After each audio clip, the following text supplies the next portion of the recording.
So I am really, really thrilled that you are here for this Attachment Styles and Family Dynamics 101 Masterclass. So who's this masterclass for? Well, it's for everybody. Let's be honest. It really, really is for everybody. And I'm going to be taking you through a journey of really understanding a lot around attachment, but I'm also going to be really, really transparent here for you as well. I have something so special to share with you towards the end of the masterclass, and if you want to stay and obviously hear what it is, it's genuinely my purpose. It genuinely is my passion. I would love to share my purpose and passion with you to see how it can maybe be your purpose and passion as well. There is no obligation to stay if you don't want to. So I'm just being upfront and honest with you all right now, but I would love you to stay. I would love you to see, because I think it will be really surprising for many of you as well about the potential of how you can step into your own self-leadership, your own purpose, and maybe do something and be part of something that you'd never thought possible. So I'd love you to stay. But obviously, if you just want to stay for the first part of the masterclass, because I've got loads and loads to share with you, then that is absolutely fine. I'm just honored that you are here, taking time, joining me in my little home here in the Midlands, in Northampton, in the UK. I've got my cup of tea on the side there. Best dog mum ever. Who else has a dog there? I have a little Chalky who, yeah, she's very, very lively. But I think this is such an important topic for you. So I'm just really thrilled and honored to be here to share this with you. And I really hope by the end of this, you will have at least one light bulb moment. You will have at least one breakthrough moment, and really helping understand, you know, one of the big things that I like to do is help lift shame and bring education to this space, because it, you know, trauma, narcissistic abuse, all of these things are so misunderstood, yet there's so much information out there. And I always like to bring fact, evidence, science-based stuff for you with a lot of heart in it as well. So with that in mind, let me start sharing my screen with you so that we can start going through really what I think is really important for you to all know as well. So I'm just going to open up my screen now. Please bear in mind, I'm not going to be able to see any of the chat box now. So my team are going to be working hard in there as well. So hopefully you can all see these slides now, as well as I just again want to reiterate to you a massive welcome to our attachment style and family dynamics 101. So I'd really love to know if my team can just let me know that everybody can see my slides, so that I know that I'm not going to be talking away and no one's going to be seeing the slides as well. So because I can see a few hands are being raised here. So I just want to make sure that everybody can see. Brilliant, brilliant, brilliant, brilliant. Perfect. You can see them all. Hopefully you guys can see them all, because there's lots of hands going up. If my team can just make sure that everybody is okay as well with all of that too. So first thing I want to know, and we can use your hands here because I can see all your hands going up with things like this too. Hands up if you know what attachment style you are. Pop yourself up. Okay, there you go. Okay, so there's a lot of you know, which is really, really good. Okay, so I've got about maybe 35 of you know what attachment style are. We've got literally hundreds on this masterclass too. So next question, how many of you know what that attachment style actually means for you as well? Okay, how many of you know? Okay, so a few less. So you kind of know what your attachment style is. Those of you who don't know what your attachment style is, don't really even know or understand what attachment is, you absolutely will by the end of this masterclass. So please don't worry about that too. So let's run through this. This masterclass is for you if you want to understand the 4 attachment styles. You want to understand how we develop those attachments. You want to understand what these attachment styles might mean to us as adults. The neuroscience behind attachment. Maybe you've experienced your own trauma and recognize that experiencing trauma is not the same as being trauma informed, because I really want to reiterate all of that.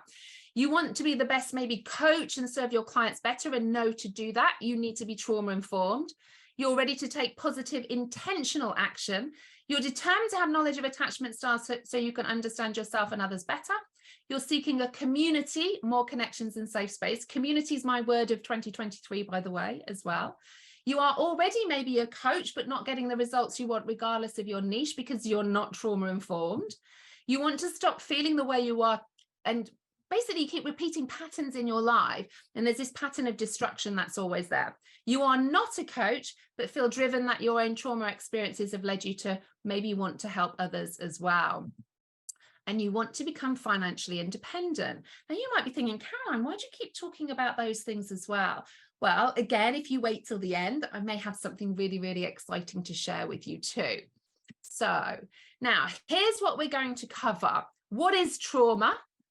Obvious causes of trauma, less obvious causes of trauma, Bowlby's theories of attachment, attachment theory, the 4 attachment styles, traffic lights of tolerance, family dynamics and roles, epigenetics, intergenerational trauma, internal family systems, somatic self-leadership, protector parts, the stress trauma response in the brain, the invisible backpack, which is a really interesting concept that I've created, ACEs, which stand for adverse childhood experiences, why healing trauma can only be done when you do both a top-down and bottom-up approach. And if you're thinking, Caroline, what the heck is that? I'll go through that. How you can turn your own experience of trauma into your biggest purpose. Now, I just wanted to share this with you because I think it's really, really important to recognize that you can start to heal from all of this as well. Okay, so this is from an incredible person within my community as well. Okay, hold on, let me just come out of this again. I just want to come out. Sorry about this, guys. I want to be able to really help and support you to make sure that I've got this right for you. Make sure we've got all of these together. Here we go. So good old technology, okay? So this is really from somebody that I just wanted to share who really went through some of my programs and to show really what can be done. Because when you've experienced your own trauma, very often you start to feel like, how am I actually going to be able to get through this long, dark tunnel? You know, this is what I felt. And I want to help and support you to know that you absolutely, if you're feeling like you're in a long, dark tunnel right now with no light at the end of it, please, please, please, even if I'm there at the end of that tunnel going, hey, there's a bit of a light there, please know that there is a light. I know what it is like. So I want you to know that, you know, you absolutely can start to heal from your own trauma around all of this as well. Now, someone's just asking, what exactly is trauma informed? Well, there's a real difference between experiencing trauma and being trauma informed. So we've all experienced some kind of trauma, as you'll see as we go through this masterclass, but actually being in trauma informed means you can work in this space to help other people. So there's a real difference. And we see out there, don't we, many people who talk about being working with trauma, and actually they're not trauma informed. And it may surprise you, people like psychologists, therapists, counselors, they're not actually trauma informed. That doesn't mean that they can't help people, okay, who have experienced trauma, because they will do tools to help manage the symptoms of trauma. But being trauma informed really means we start to understand this from the nervous system perspective, that bottom up approach. Because if we're only approaching it from the brain and the mind, what we're missing is the body side, the somatic side of it. And I don't know about you, you don't think anxiety, you don't think depression, we feel it. So we have to work from a somatic perspective when we're looking to heal trauma. And for us to be trauma informed, we need to understand the body connection with that, the nervous system, how our nervous system regulates, you know, things like what we call polyvagal theory, which some of you might be thinking, what is that? This is what we need to be understanding if we are trauma informed. So first thing I want to do just before we get started is just to briefly introduce myself, because I know many of you will be following me on Instagram. Maybe you listen to my podcast, maybe you're in some of my communities on Facebook, but some of you may be new to me. And I just want to introduce myself so you kind of don't think, who is this woman kind of thing. And I have a t-shirt there that I absolutely love. And I always get loads of messages from people going, where is it? I really want your t-shirt. Watch this space because it will be coming. You will be able to purchase it at some stage. Not today, by the way, but in the future. It is on our agenda to get that done within the team. And you can see that I am now narcissist free. I went through my own divorce many years ago now, over 10 years ago, and it was from a covert narcissist. I'd never really heard the terms. I didn't understand the terminology around it. But, you know, I'm definitely an expert in that arena now as well. So why was it I didn't realize I was in a psychologically, domestically abusive relationship? you know, I used to say to myself, I'm an intelligent woman. How could I find myself in a relationship like that? But this is where the element of trauma comes in. You know, I didn't realize I was in an abusive relationship until I came out of the abusive relationship. Now you can see there that picture of me on the left in gray tracksuit, black tracksuit bottoms. I didn't like looking in the mirror. I literally hated who I was. I wasn't happy. I was in a relationship that felt very superficial. I felt like I was doing everything wrong. I felt like I wasn't good enough. And I literally purely focused on being a mum to our 2 children. And really my own sense of worth came from being a mother. Alcohol became part of my life to numb out my feelings, as did emotional eating. All the time whilst wanting to be invisible. I felt unseen, I felt unheard, yet inside I felt like I was screaming. And when me and my husband eventually went through a divorce, I realized we were in over £70,000 or $100,000 worth of debt. I had the money coming in didn't equal the money going out. And I actually ended up being made homeless, and me and my 2 children, we had our house repossessed. Now, you may be asking, why is there a picture of a toilet there? Some of you will know this story and some of you won't.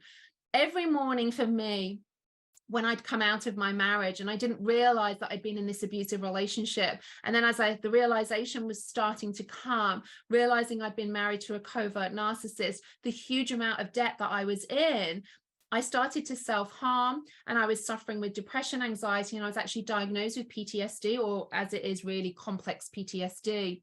Now, the reason for the picture of the toilet was each and every morning for me would start on my bathroom floor. I had to get up in the morning to do my children's packed lunches, to take them to school, because if I didn't do that, then they wouldn't go to school. And I was really stuck in what we call functional freeze.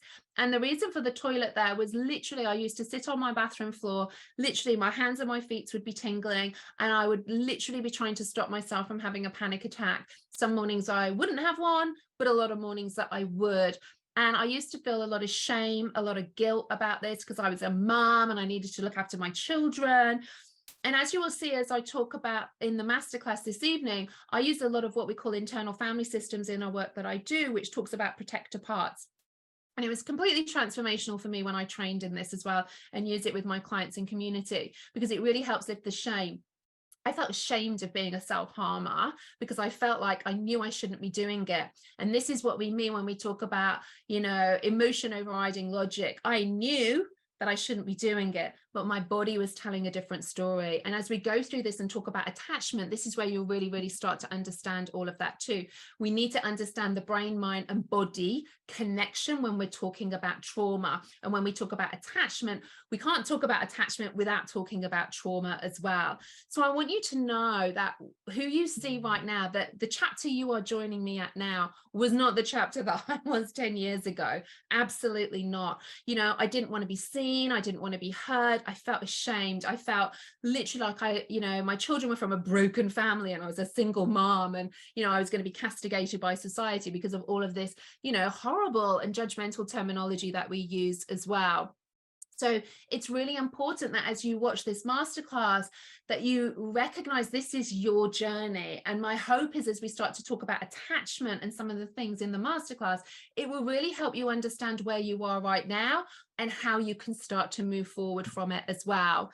Now, I'm not going to put too much on here or spend too much emphasis on this, but again, I just want you to know how qualified I am to talk about this as well. We see many people in this spaces, again, who've experienced trauma and they talk about trauma. That is not to say that they do not have a voice, but I want you to know I have experienced trauma, but I'm also heavily trained in trauma-informed practice as well. And you can see there, I'm a self-confessed trauma geek. And of course, my best job in the world is mother to Will and Maddie, who are my 2 children. And again, I've been featured in many different articles, both on and offline, TV, radio, and as you can see there as well, Mind Valley.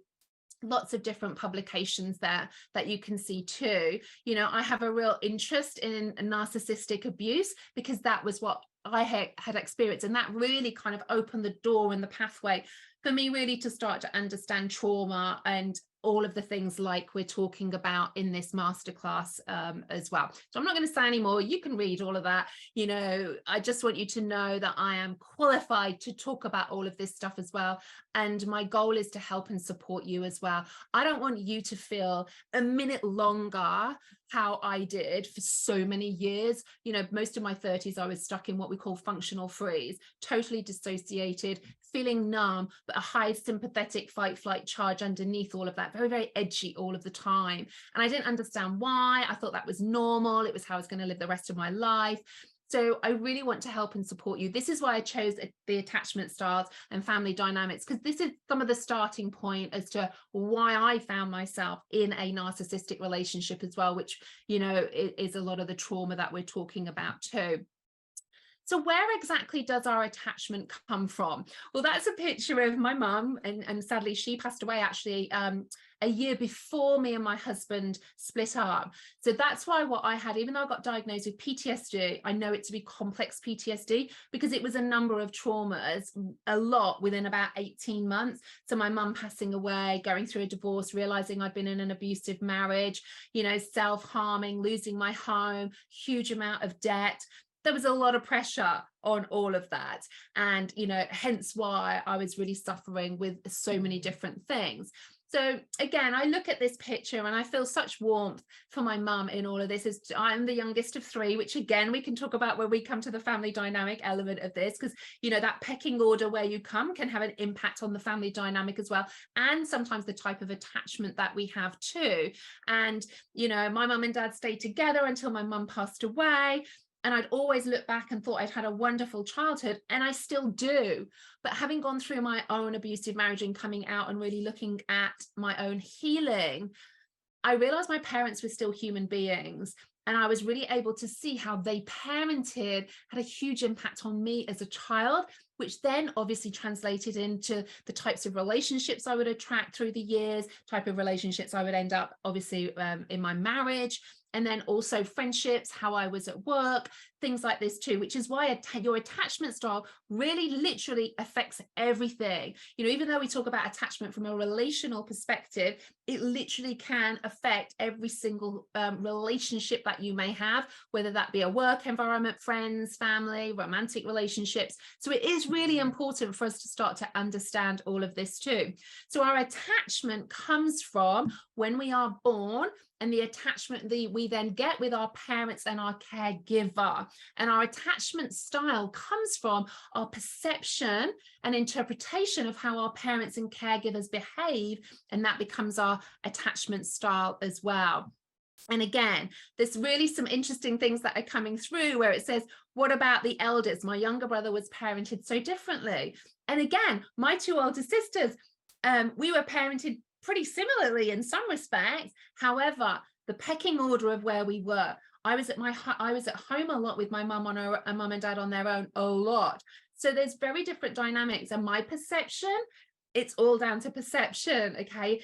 My perception of my parents was very different to my sister's perception of parents, which is very different. And I would probably say in all three of us, we all had three different styles of attachment, all three of us, okay? Yet we had the same parents.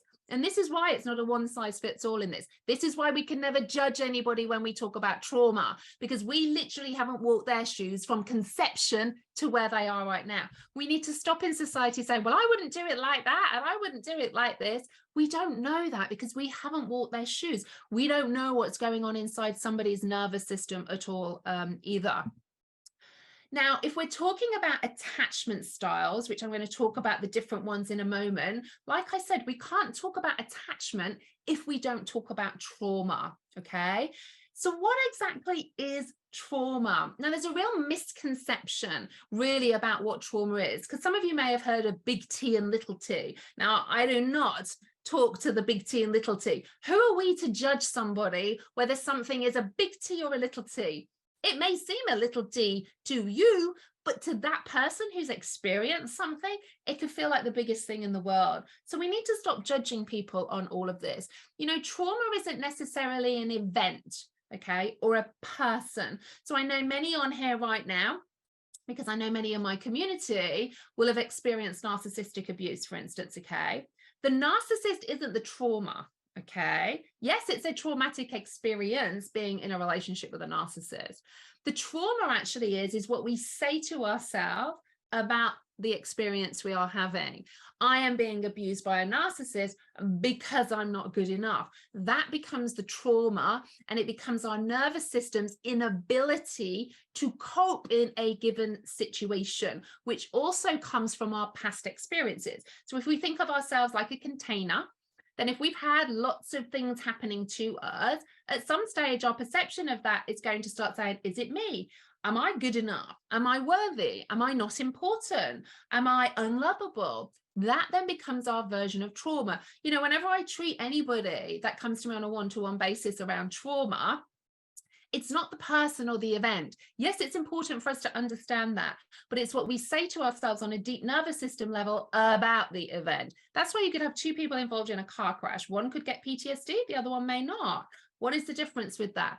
Often what else they have had happen to them in their childhood. And very often that can impact what attachment style somebody has too. And I put that at the bottom, we heal together. I really genuinely believe that. You know, healing is not a destination. It's not this magical nirvana where we suddenly wake up one morning going, oh, I'm healed. Sadly, it is a journey, and it's always about us helping to understand. And it's really about nervous system flexibility. So we are very able to quickly recognize if we are feeling triggered, to bring us back into what we call our social engagement system as well. It's not this magical destination. And I see so many people shaming themselves about where they think they should be, as opposed to taking one day at a time and just being in that moment in that day. It's not a destination. It is a lifelong journey. You know, I have done so much inner work, but I still see healing as a journey. I still continue to work on myself. So if you are feeling like you're shaming yourself and criticizing yourself right now because you're not where you think you should be, please take that off the table now. Just know you are on a lifelong journey of healing, because it takes the destination away and minimizes any shame that you may feel as well with all of that too. Now, I want to talk to you now, when we talk about attachment, remember, attachment is about when we are born and how our parents and caregivers then parent us and our interpretation of that. But we also have to take into account from a trauma perspective other things that may be also going on in our life as well, okay? So the first thing is, these are probably what people would think are obvious causes of trauma as well. So I've just had a great question, actually. So in order to train and take the course, so this is my coaching certification, do you need to be a counselor or a therapist first? Absolutely not, because I teach everything you need to know. We've had psychologists go through my programs. We've had therapists, counselors go through my programs, because sadly, they're not trauma informed. So you will learn everything you need to know on my programs. So you will see here, these are obvious causes of trauma. And I want you to also think about here, I'm not talking about adults here, okay? A child can experience these as well. War, natural disasters, parents divorcing. These are traumatic events for a child. Now, if a child maybe is in seeing their parents get a divorce, a child won't have the cognitive capacity to recognize that, oh, my parents are getting a divorce. That's because maybe they've outgrown each other or they don't love each other anymore. What a child will often do, unless it is really deeply explained by the parents, child will always point their finger back to themselves. You know, this is happening because of me. Okay. Prenatal stress. You know, I had a conversation in my Thrivers Q&A this afternoon where we were talking about, you know, what if you can't remember the trauma you maybe have experienced? And this is pre-verbal stuff. You know, there's a great book by Bessel van der Kolk, The Body Keeps Score. So even if we can't cognitively remember and bring up images of certain things, doesn't mean that our body doesn't remember, and it really gets stuck and stored within our nervous system as well. So you imagine if you're experiencing any of these things in your childhood, and also how your parents are parenting you, this is going to have a huge impact on you. And these are some of the other less obvious causes of trauma too. You know, financial difficulties in the family. How many of you grew up hearing negative things around money, death of pets? You know, as a child, You might have had a pet die, but did your parent or caregiver nurture and help you grieve the process of all of that too? You know, put your hand up if any of these on either the previous screen or this one you can relate to. You know, how many of you can relate to some of these that you will have experienced in your childhood as well? Wow, it's I can see it going up very, very rapidly there as well. Remember, trauma isn't necessarily these events. It's what we say to ourselves around these events. And the key thing, this is the absolute key. Who are you with when these things happen as a child? I'm going to say that again. Who are you with when any of these you experienced as a child? Because if the attachment style of your parent or caregiver is a certain attachment style, they will not have the capacity to be able to support you as a child going through some of these experiences. And that can lead to trauma literally getting stuck in your body as well. And that can be then the attachment of your parents having an impact on how they parent. And then that will then have an impact on your attachment style of your perception of events and how your parents then or caregivers are parenting you as well. So remember, where you are as an adult right now, this is not your fault if you feel like you're repeating patterns of destruction, okay? Where you are right now is coming from your perception of your past experiences getting stored within your body, okay? And then your brain, literally, there's a part of your brain called the amygdala, is scanning for cues of safety and danger all of the time. But that comes from past experiences. So if past experiences haven't been finished processing, or you didn't have somebody there with you to help you process them in the moment, they literally get stuck within the body. So just for instance, if you had let me choose one of these. If you were, maybe you had a parent who was drinking and raging, and they're breaking promises, or maybe they're anxious or depressed. As a child, you may see that and interpret that as something wrong with you.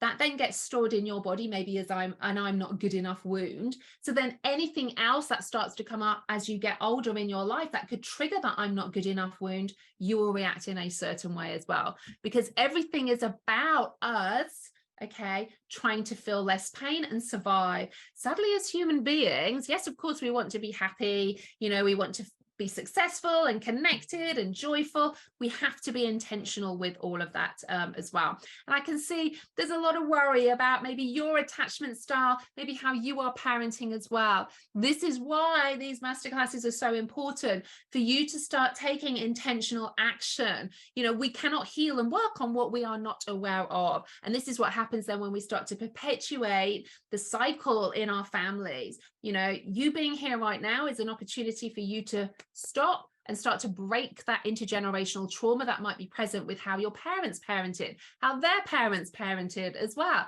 You know, this can go on for generations, and everything is in a cycle. You are here right now, and you are now going to have an understanding, and you can do something about it. You can be the cycle breaker here as well. You absolutely can. I know I made a ton of mistakes when I broke up from my ex-husband, how I parented my children, made a ton of mistakes. You know, I really, really did. I sought my sense of worth from being a mother, okay? So I put pressure on my children to make me feel good as a mum because of my attachment style. I've changed all of that now. And my two children, who are 18 and 14, nearly 15, are the most loving, kind, secure human beings you would ever meet as well.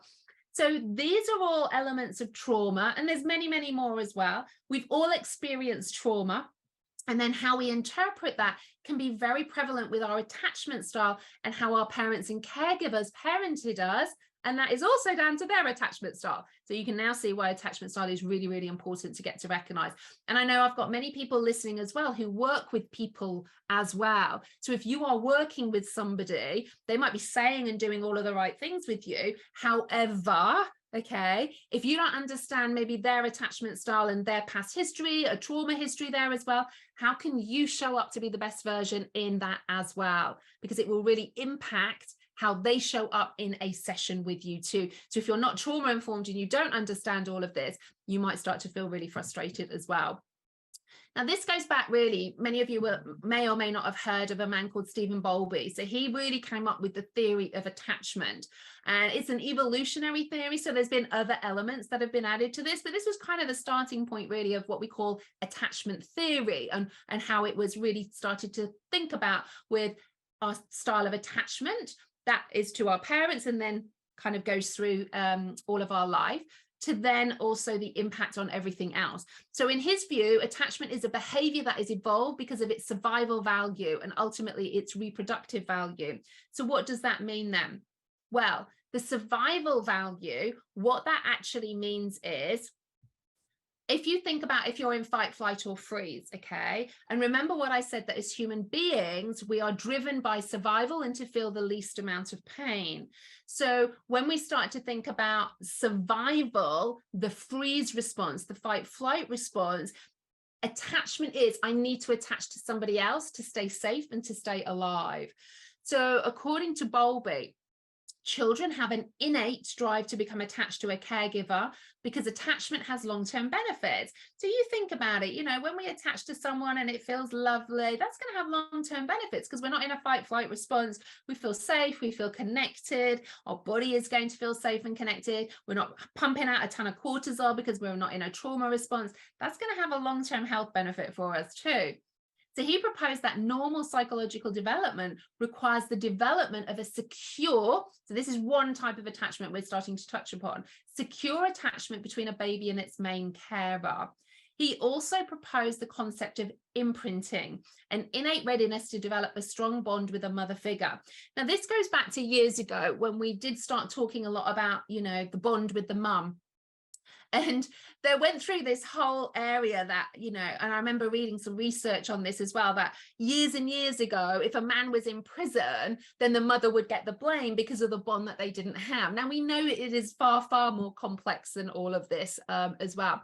But as babies, when we are born, we are seeking connection. We are seeking to have a secure attachment with another human being, because that means as a little baby, you know, we can't feed ourselves, we can't walk. We need that co-regulation and secure attachment with another human being for us to feel safe, the survival value. So what he was saying really kind of makes a lot of sense. There's been, obviously, it's a lot more complex than all of this now that we know more, but we can start to see then as babies, we are seeking connection and attachment with somebody else. You know, we're one of the only mammals that when we're born, we can't stand up very quickly. We don't feed ourselves at all. We are literally reliant on another human being. Now, many of you, when you're reliant on another human being, who was that other human being? Were they capable of looking out for a baby, or were they not? Was their own trauma impacting them, how they parented as well, for all of that too? This, I think, is really, really interesting. And I kind of want to go through these different stages of attachment for you. So between birth to 6 weeks, this is what we call pre-attachment, okay? So newborns signal via crying and body movements and that they need others. Now, when people respond positively, the newborn is comforted and learns to seek more interaction because it feels safe, it feels good. So newborns are primed by brain patterns to recognize familiar voices and faces, which is why as babies start to become birth to 6 weeks, they start to smile. They recognize, obviously, those new, you as a parent too. 6 weeks to 8 months, this is when attachment starts to be in the making. Infants respond preferentially to familiar people by smiling, laughing, babbling, you know, the coochie coo type of thing. Now, their caregivers' voices, touch, expressions, gestures are comforting, often overriding the infant's impulse to cry. This is where trust starts to develop. Now, again, I want you to start to think here, what was this like for you between 6 weeks to 8 months? Did you have somebody in your life that would hold you, that would be there for you? Then we've got 8 months to 2 years.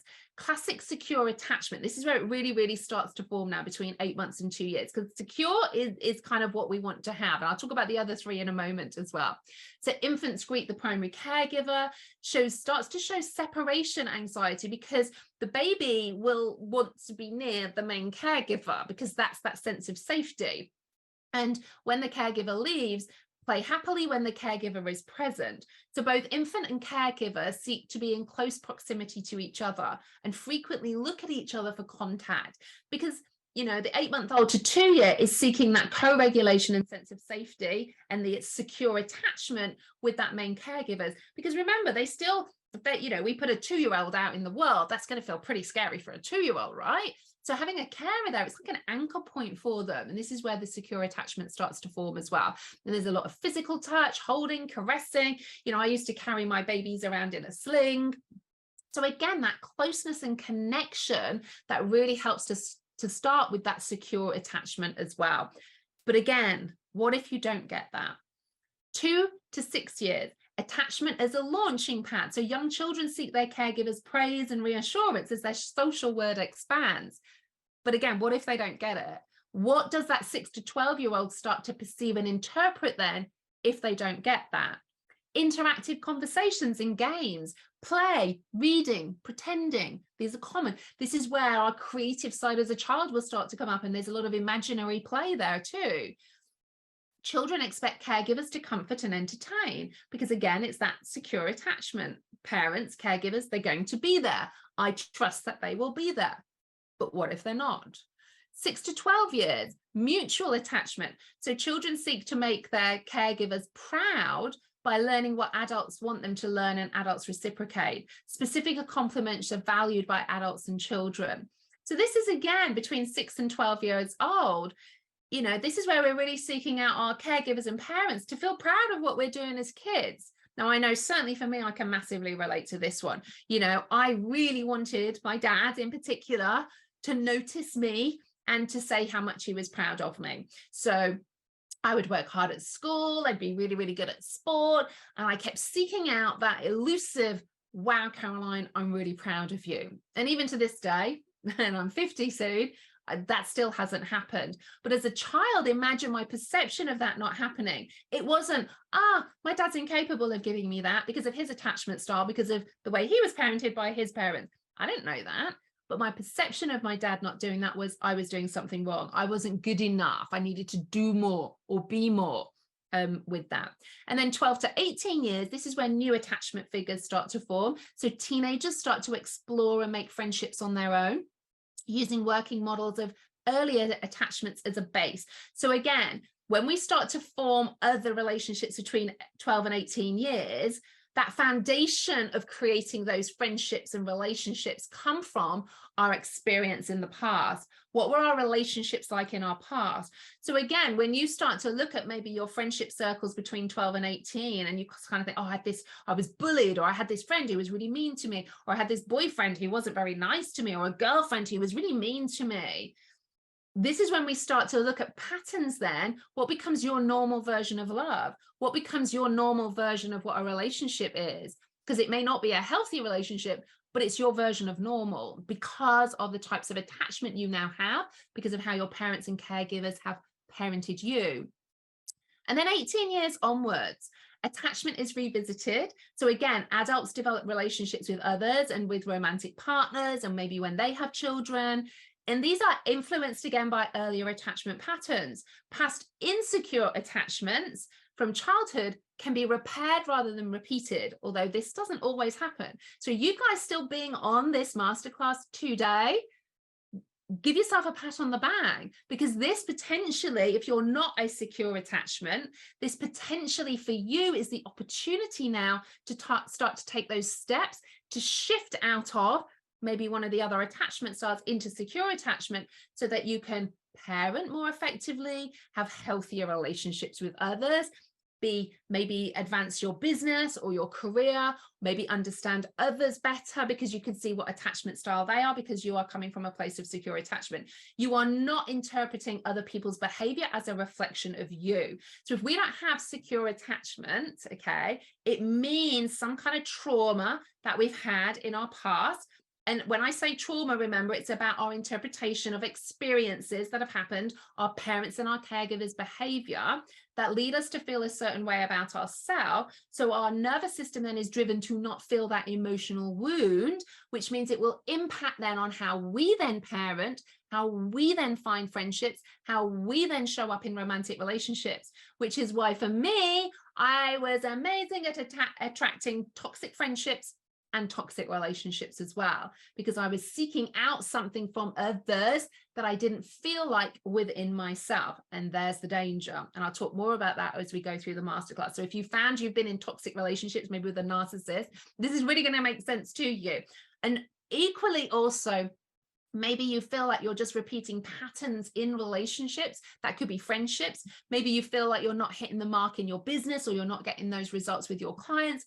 Attachment can be really at the core of all of this. And we call these attachment wounds as well. Okay. So someone's just asked, you're not interpreting others' behavior as due to our actions. Can you repeat that line? Of course, because it's really, really important to understand this. So when we are children, how other people behave around us and events, okay, but particularly initially as a starting point when we're forming attachment, how our parents and caregivers behave, we as the child will interpret that behavior. We don't understand. Again, I'll use me and my father as an example.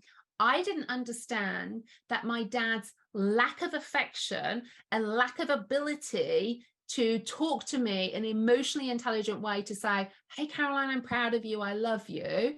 I did not recognize as that child that had come from his childhood, how he was parented, his attachment style, his parents' attachment style.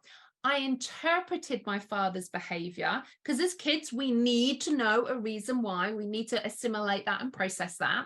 So as a child, I interpreted my father's behavior as something to do with me. I interpreted that it was because I wasn't doing enough, that if I did more, he would then say, I love you and I'm proud of you.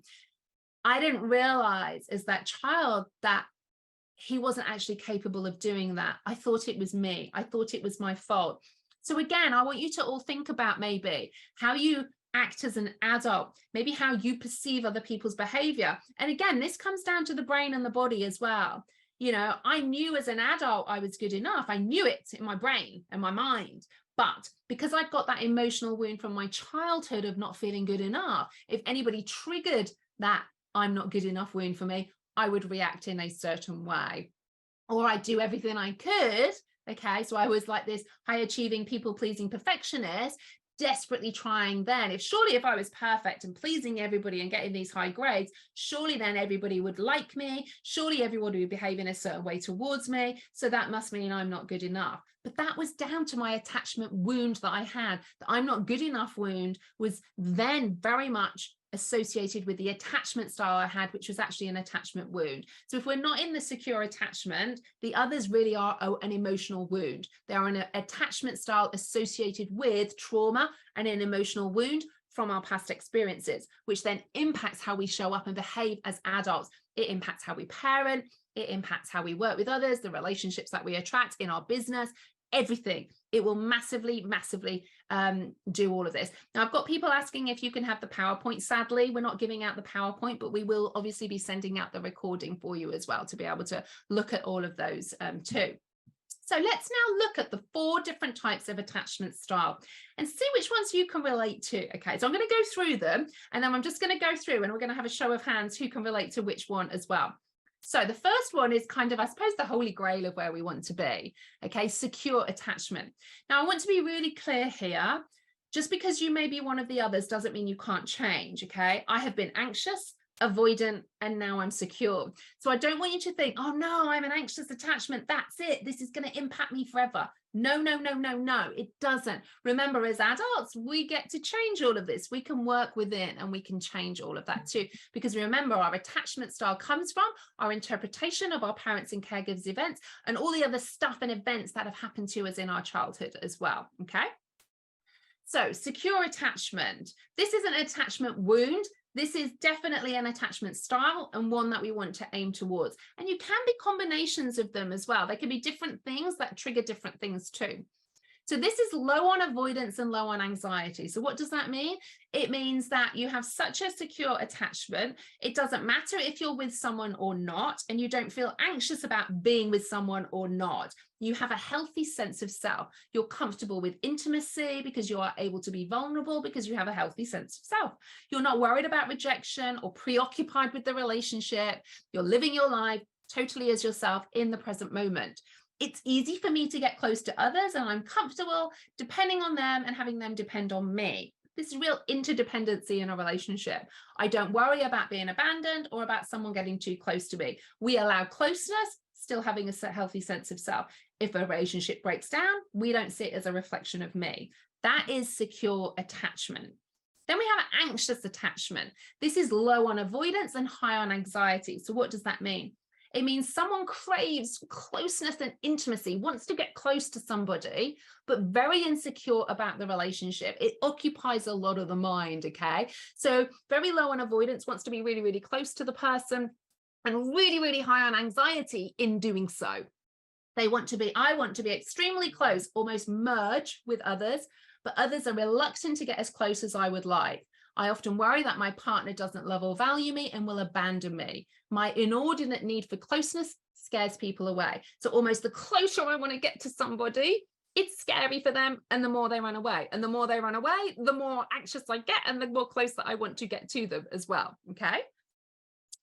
Avoidant attachment.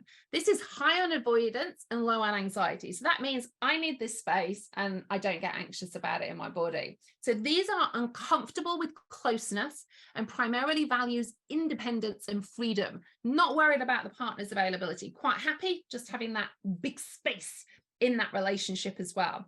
I am uncomfortable being close to others. I find it difficult to trust and depend on others, and prefer that others do not depend on me. They will see that as pressure. It is very important that I feel independent and self-sufficient. My partner wants me to be more intimate than I am comfortable with being.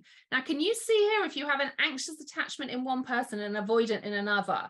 So the anxious one's going to want to get really, really close to that person. And the more the anxious attachment wound is going to try and get to the avoidant attachment wound, the more the avoidant moves away.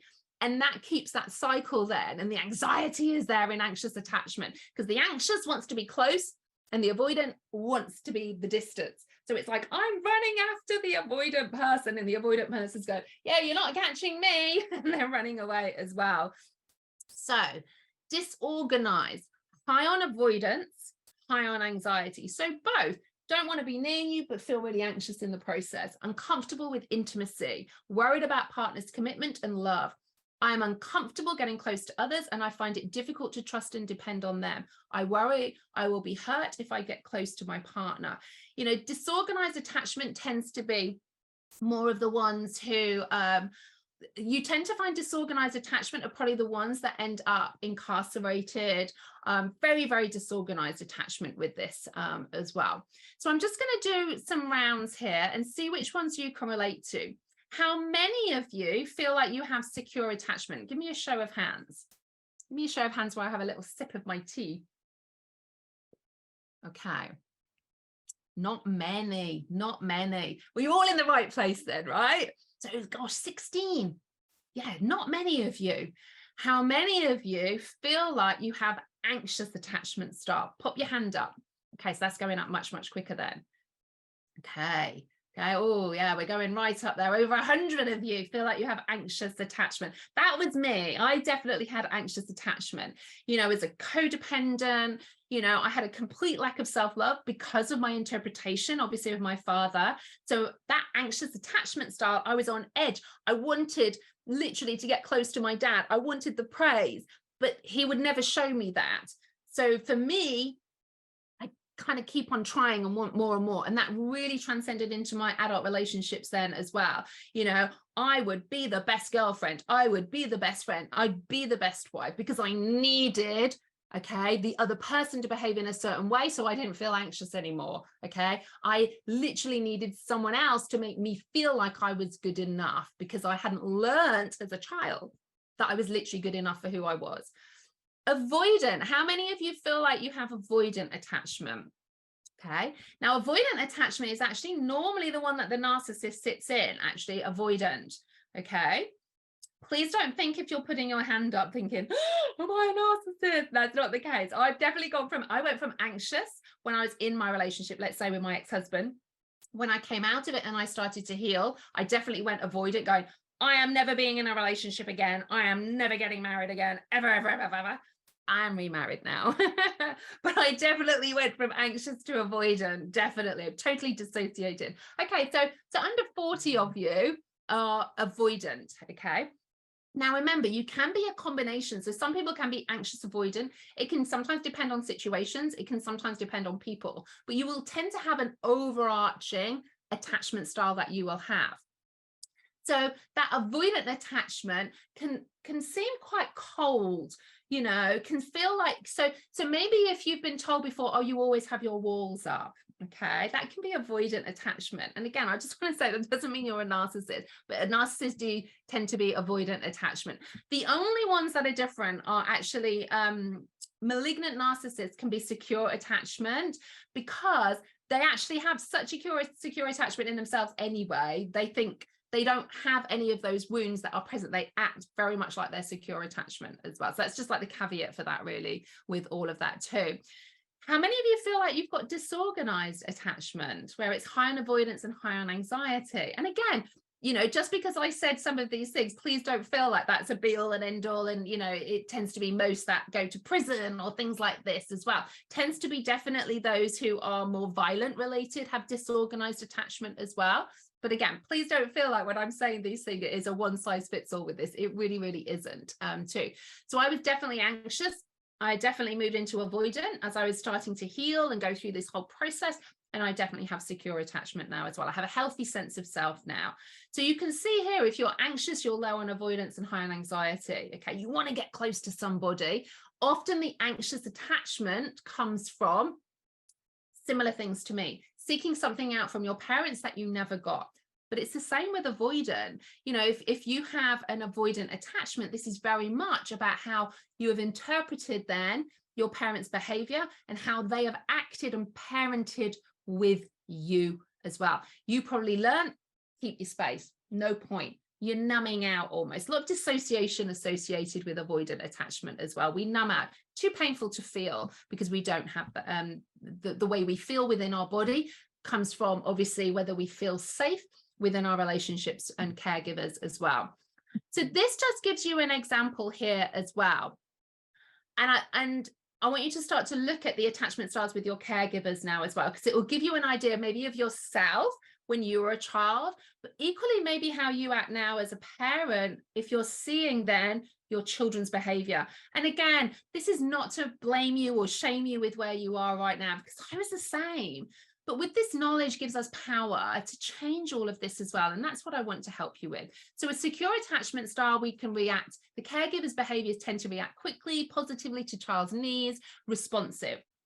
Child behaviors can be distressed when the caregiver leaves, happy when the caregiver returns, and they seek comfort from caregiver when scared or sad. You know, it definitely reminds me of me now and my children now, okay? That's definitely the secure attachment that we have.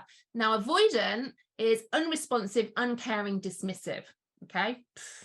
Think about your childhood here. Child's behaviors, no distress when the caregiver leaves, because what's the point? They don't care anyway. Doesn't acknowledge return of the caregiver. Well, what's the point? They don't care anyway, so I'm not acknowledging it. I'm just trying to stay safe in my own world. Does not seek or make contact with caregiver. What's the point? They're unresponsive and uncaring anyway. So can you start to see then the impact then of this generational cycle can have because of the attachment that we have? Anxious. Responds to the child inconsistently, okay? So there's a lot of ups and downs, sort of roller coasters and emotions and things like this as well, okay? Distress when the caregiver leaves. This is child's behavior, often when the caregiver leaves, because often if we have anxious attachment, we are passing that down to our children as well, okay? Because we are seeking out worth from our children. Remember, we want to get close and feel love. Well, we often, as parents then, especially codependents, will seek that in their child as well. So we're almost creating and training our children and creating a need for our children to need us to make us feel better. Okay. And I really took ownership of that. And I know my mum was the same. My mum created the need in me to need her because she had an anxious attachment style. She had a low sense of self-worth. So her sense of worth came from being a mother. So she created the need in me to need her to make her feel better. Okay. And I was definitely doing the same with my children as well, you know, and definitely for me, thank goodness, when me and my ex-husband split up, it kind of woke me up to all of this so that I can move to secure attachment and building up my children for them to also have a secure attachment style as well. The disorganized is abusive or neglectful, responds in frightening or frightened ways. So again, in your childhood, you know, think about maybe the things that may have happened. And the child's behavior, no attaching behaviors. What's the point? I've learned that people are dangerous. I'm not going to attach because what's the point? They're just going to bring me pain and hurt me. If I want to love them, they're not loving me back. So that means I'm not good enough. So I'm just literally going to switch off to it.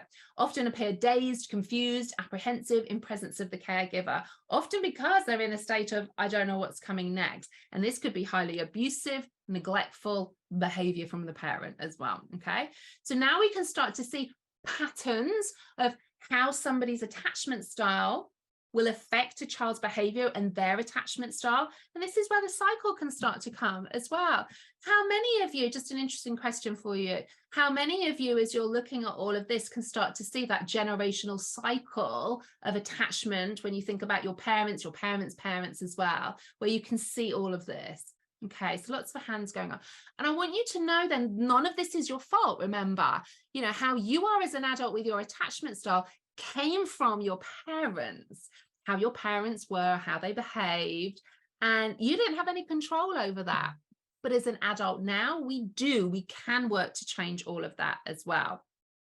Can you be between two styles? Yes, you can, you know, but again, what we want to work towards is that secure attachment as well. And someone says, what if I have no idea how my children perceive me?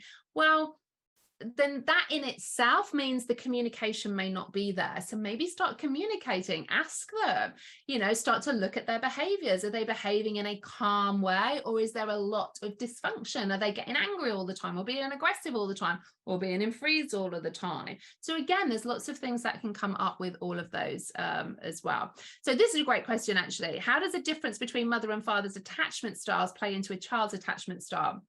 And again, there's nuances to all of this, and everybody's going to be different. So my dad had a very much an avoidant attachment style. My mum, an anxious attachment style. So my mum created the need in me to need her. So I became very, very anxious, okay, needing love from others. But that meant I wanted it both from my mum and dad. So I got it from my mum in abundance, but that's because she needed me to keep on doing that. So again, later on in life, I felt that pressure of keeping my mum happy. So I stayed very childlike for a long time. But with my dad, didn't mean I didn't have anxious attachment there. I needed to feel love because my dad was avoidant. So I really needed to get something from him for me to feel worthy. So that's why I became anxious attachment. But equally, I could have become avoidant attachment as well. So there's no one size fits all here. It's just literally about our perception. Now, for me, I was definitely anxious. My middle sister was definitely secure, and my elder sister was definitely avoidant. So all three of us had a different attachment style, yet we had the same parents. So again, it isn't a one size fits all here as well. It is definitely about us recognizing who we are and what shows up for us as well. So someone asked, if I raised a narcissist, is that because of my attachment style?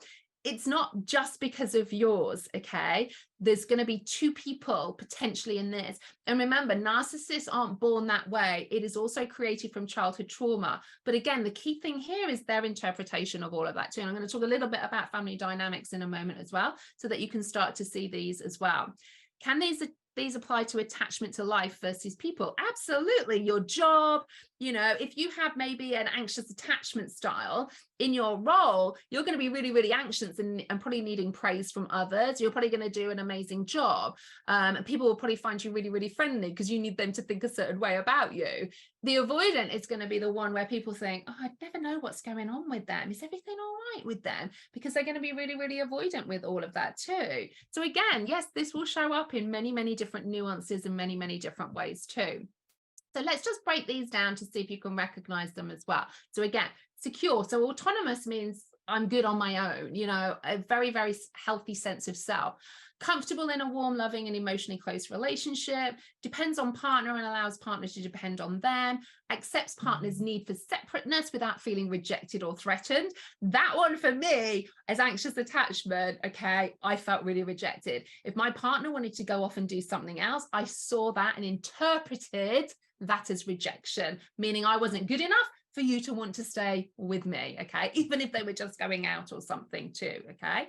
Trusting, empathic, tolerant of differences, forgiving, communicates emotions honestly and openly, doesn't avoid conflict, but stands in their self, manages emotions well, not overly upset with relationship issues, insight, resolution, forgiveness about past relationship issues and hurts. So understanding that we've all had past relationships, not seeing it as a reflection of self or wanting to know the ins and outs of every other relationship that you've had. Sensitive, warm and caring parent, attuned to child's cues and needs, children are securely attached as well, okay? Surely teachers and other authority figures affect children. They absolutely do. But the home, the ones that are meant to be safe, okay, this is why attachment comes from normally your parents and caregivers, because you're at home most of the time, right? So, but that doesn't mean then that teachers, peers don't reinforce then the attachment style that we have created from our parents and our caregivers too. Avoidant attachment, very dismissive. So emotionally distant, rejecting intimate relationships, keep partners at arm's length. I can really relate to this. You know, my ex-husband had an avoidant attachment, and I always used to think that he was on a different land. I felt like he was here, but not quite here. It felt really like there was an avoidance element of this. And when I learned all of this, I was like, oh my God, he was so avoidant attachment. It made so much sense to me. But again, I could see it from his childhood with all of that too. So equates intimacy with loss of independence. So if you get close to an avoidant, they want to go away because it means they have a loss of independence. And they really, really want that, because to them, if they're in relationships, they could get hurt. This is why if you're in an avoidant, yes, it can be a narcissist, but I went and I had avoidant attachment as well as I was going through my healing process, because what I thought was then if I'm in a relationship, they could hurt me again. Okay. So I want to keep my distance too. Not able to depend on partner or allow partner to lean on them. Independence is a priority. I was so independent when I came out of my relationship. Communication is intellectual, not comfortable talking about emotions. Again, they avoid conflict, then it explodes. So it's very explosive in the relationship. Cool, controlled, stoic, compulsively self-sufficient, good in a crisis, non-emotional, take charge. And remember, this isn't that nobody else can do these things. This is just talking about the attachment style as well. Good in a crisis, emotionally unavailable as parent, disengaged and detached. Children are likely to have avoidant attachments, okay? So again, if you are being parent by someone like who is avoidant attachment, there is definitely a potential that the child could have avoidant attachment. I know the only reason I didn't was because my mom had anxious attachment. She kind of overcompensated in some respects for my dad's lack of avoidance with all of that too. It was like, okay, so my dad wasn't doing anything, but then my mum brought that back down to an equilibrium. Neither was healthy, both dysfunctional, okay? But again, this is why I never thought that I had a bad childhood, and I still don't, because my mum was so overly loving, whereas my dad was not so, okay? So I still had nice things. And it was probably only in my 20s when I realized my parents were actually human beings and not everything they did or said was sacrosanct as well, okay? But again, that came from my mum kind of wanting to keep me like a child in a way, because that gave her a sense of worth, because I was the youngest of three with all of that too. Anxious attachment. So again, this was, most of you put your hands up to this one, so see if you can relate to this. Insecure in intimate relationships, constantly worried about rejection, abandonment, preoccupied with relationship, hyperactivates attachment, needs and behavior. Needy. Have you ever been called needy before? Hands up if you've been called needy before. Okay, hands up if you've been called needy. Lots of hands going up here. You require ongoing reassurance. You almost want to merge with your partner. You're romanticizing all of this. And this can scare the partner away, okay? ruminates about unresolved past issues from family of origin, which intrudes into present perceptions and relationships. So again, there could be other stuff that has gone on in your childhood, in your teenage years, that you're bringing always to the fore in your current relationships as well, which is what we all do, but it's very visually aware with an anxious attachment because it's a lot more activated. Overly sensitive to partners' actions and moods, takes partners' behavior very, very personally. You see it as a reflection of you. So if they don't want to go out with you, or they don't send you lots of texts maybe one day, then you see that as rejection. You see it as a reflection of you. Highly emotional, can be argumentative, combative, angry and controlling, poor personal boundaries. Communication is not collaborative, unaware of own responsibility in relationship. This was really, really an important one to me because I definitely blamed others about my relationships. If only they were nice, then I would have a good relationship. For my true healing to start to come about, I had to take some ownership and responsibility of my attachment style and my own inner child wounds with all of that too. Can a covert narcissist be emotionally unavailable to partner, but not a child? Yes, definitely. Because remember, it's all about a narcissist gaining narcissistic supply. So they will behave in a certain way to get something, okay? But remember, if you're in a relationship with a narcissist at the start, they will love bomb you, just like they may do with a child as well, because they need them to behave in a certain way or you to behave in a certain way so they feel a certain way. So they'll do whatever they need to feel a certain way. So if they're not getting it off you, then sometimes they may use money or finances or treats, or, you know, we call them like Disney parenting, don't we, for them to get something back too. Can be unpredictable and moody, connects through conflict, stirs the pot. Now, this is a really difficult one. I just want to put this out here, okay? Because this is really about taking ownership of ourselves with all of this. Anxious attachment wounds, okay? And I see this a lot in the online space. I see it a lot with some of my friends, some of other family, extended family members. They want drama. They're always stirring the pot with something, okay? Definitely a sign of anxious attachment. They almost want this kind of drama and chaos. And again, this is another masterclass for another day, because, you know, very often anxious attachment become addicted to struggle, addicted to the cortisol release of really sitting in anxiety, which is a sympathetic response in our body as well, and the cortisol production too. Inconsistent attunement with own children, who are also likely to be anxiously attached, because again, anxious attachment, I need my children to behave in a certain way so that I feel loved. Okay, and again, this is tough stuff that I'm talking about, because some of you may be looking at this thinking, oh my God, that is me. It was me too. Please don't feel shame around it. Your attachment style is not your fault. Your attachment style came from your parents. There was nothing you could do about it, okay? But we can change it. We can absolutely change all of that.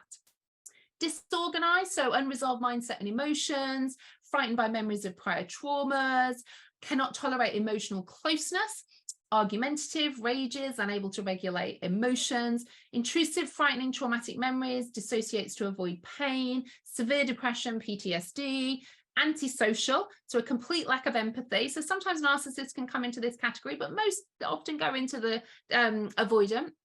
Lack of empathy and remorse, aggressive, punitive, narcissistic, no regard for rules, substance abuse, criminality, likely to maltreat, so really abusive now, okay, to their own children with this, triggered into anger and fear by parent-child interaction, because again, it brings up stuff from their own childhood with all of that as well. And own children can often develop disorganized attachment.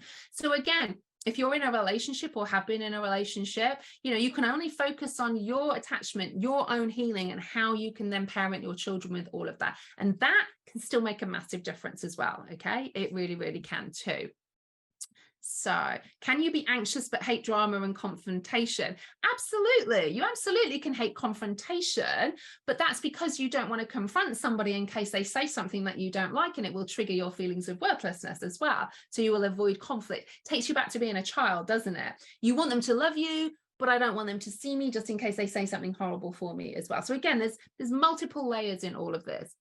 So I just want to share a little bit really about family dynamics for you as well. And this is what I teach a lot in my coaching certifications as well, different types of family dynamics and how they impact then for us as children, and see who you can relate to here as well, okay? The scapegoat. A parent may need somebody to dump their frustration and disowned rage on. The second oldest or the most outspoken child will be designated as the problem child and be put down severely at any chance. Other children in the family may follow the lead of the parent or parents and unwittingly dump their own rage and shame on the scapegoat. Now remember, this doesn't mean that 100% of second children become the scapegoat. This is overarching as such as well, but there will be other nuances and other layers to all of this. How many of you, hands up if you feel like you were the scapegoat in your family? Okay, how many of you feel like that? And I know some of you are worrying about how do you not perpetuate this cycle. Again, if you stay till the end, I'll have some suggestions potentially for you to start to think about what you can do if you're recognizing yourself in some of this too. You can change it. Okay, golden child. This is where a parent will seek out a child to mold in their own image. This is usually the oldest child, but it can be the second. And it depends on talent, attractiveness, ability, intelligence, and what kind of agenda the parent has. So they learn that love becomes conditional on something, places a lot of pressure on oneself. Thought of as the best role, but actually a lot of pressure to maintain in later life. Equates a role conditional for love. So a golden child will learn that they need to do or be something else to receive love. How many of you feel like you were the golden child there, feeling that love was conditional? Okay, so again, lots of you. Now we tend to find, okay, the golden child is often what the narcissist is as well, okay? Not all, and again, this isn't all, this is the majority, okay? And you know, the golden child you often think of, well, it's all right for them, they're getting all the attention and that. But actually that is a lot of pressure for a child, whether a narcissist or not. So remember, narcissists aren't born that way, they are created. So, and again, it's about perception, because there will be some of you, okay, that will have avoidant attachment, be the golden child, but not a narcissist, okay? So I just want to be really clear. So this is to help you understand where you are and what you can start to do about it as well. But I know many of you from my community are obviously who've experienced narcissistic abuse. So I just want to add those layers into all of this as well to help you understand. So I don't want anyone thinking, oh, I'm avoidant and a golden child, that means I'm a narcissist. No, it doesn't. Okay, it really doesn't. We actually don't know from science why someone becomes a narcissist and someone doesn't. Maybe in the years to come we will, but as it stands right now, we don't know that. What we do know is there are propensities to things dependent on parenting and attachment style as well. So that can have an effect then too. The caretaker. So the caretaker tends to the basic needs of a parent and helps put on a happy front. The caretaker makes excuses for the parent's behavior. Ultimately, the caretaker wants the parent's approval and acceptance, which they only have a chance of getting if they play nice. When the caretaker is not actively helping the parent, they are expected to orbit, remain by their side, and this helps the parent maintain a feeling of worth and control. How many of you feel like you are the caretaker in your family? Literally making excuses, looking after, and we actually can sometimes call this parentification, where the children parent the parent. It's a tough role to have. Can you see the effects of our childhood that has, you know, if I met each and every one of you, it would be like, well, no wonder. Look at the attachment. Look at all of this. No wonder you're behaving and acting the way that you are, but it's not your fault. This is your nervous system protecting you from interpretation of past experiences as well. Can an only child be all of these? No, you tend to find that they wouldn't be all of those. They would, you know, but they can definitely cross over into a couple of them as well. Okay. So can you be the caretaker and the scapegoat? Yes, you can. Okay. The lost child. Any children who have not been designated the role of golden child, surrogate parents, or like the caretaker, scapegoat, will be neglected and encouraged not to rock the boat. They grow up with a sense of not knowing who they are or fit in with the world, as a burning feeling of shame and inferiority. So often when I work with clients here, they feel like they don't know where they belong. They feel like they're here, but they don't belong on this earth. How many of you can relate with being the lost child? Yeah, again, lots of you can relate to that. Yeah, I'm just sending you all hugs with all of this too. You know, this isn't easy work to kind of look at as well. So again, at any stage, if you start to feel too activated, you know, please feel free, make sure you notice your feet on the floor, look around the room. You're going to get the recording of this again, remember. The mascot. Usually the youngest, they are the joker of the family, providing comedy relief that masks dysfunction, trying to get noticed with humor, to make others laugh, diffuse situations, and gain attention. Their version of love becomes conditional on making others happy. They want to be funny. How many of you can relate to being the mascot? Joking around, trying to be funny, making people laugh, diffusing the situation. Yeah, I can see some of you putting your hands up there too. The sick child. This is a really, really interesting one. So the sick child, and again, there's two elements to this: a child who is actually sick a lot in childhood, and a child who uses sickness as well because they see, and certainly I can relate to this. You know, my middle sister had a hole in her heart, and I thought, she's getting a ton of attention for all of this sickness. So it's no surprise to me, knowing all of this, that I had a lot of tonsillitis growing up, culminating in also having an operation at 11 years old. So because I learned then, hold on, to get attention, then I need to be sick. It's amazing what our body can create, right? So the sick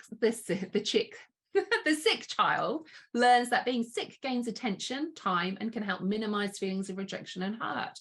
They will use illness as a tool to gain sympathy and more love because they become conditioned to feel like they have to remain sick to receive love. Now, I want to say here, that's not to say a child is choosing to act sick, okay? But a child, if they get a lot of attention because they're sick, this is what we call a secondary gain. Often then, as an adult, they will use sickness as a way to gain attention. And again, this is about understanding the dynamics of all of this as well. So how many of you can relate to being a sick child? How many of you can relate to that? So again, some of you with that. So again, we've got attachment style. We've got the trauma and the experiences. We've got the family dynamic. Can you start to see that as an adult? How you feel you are acting, maybe shaming yourself, criticizing yourself, okay?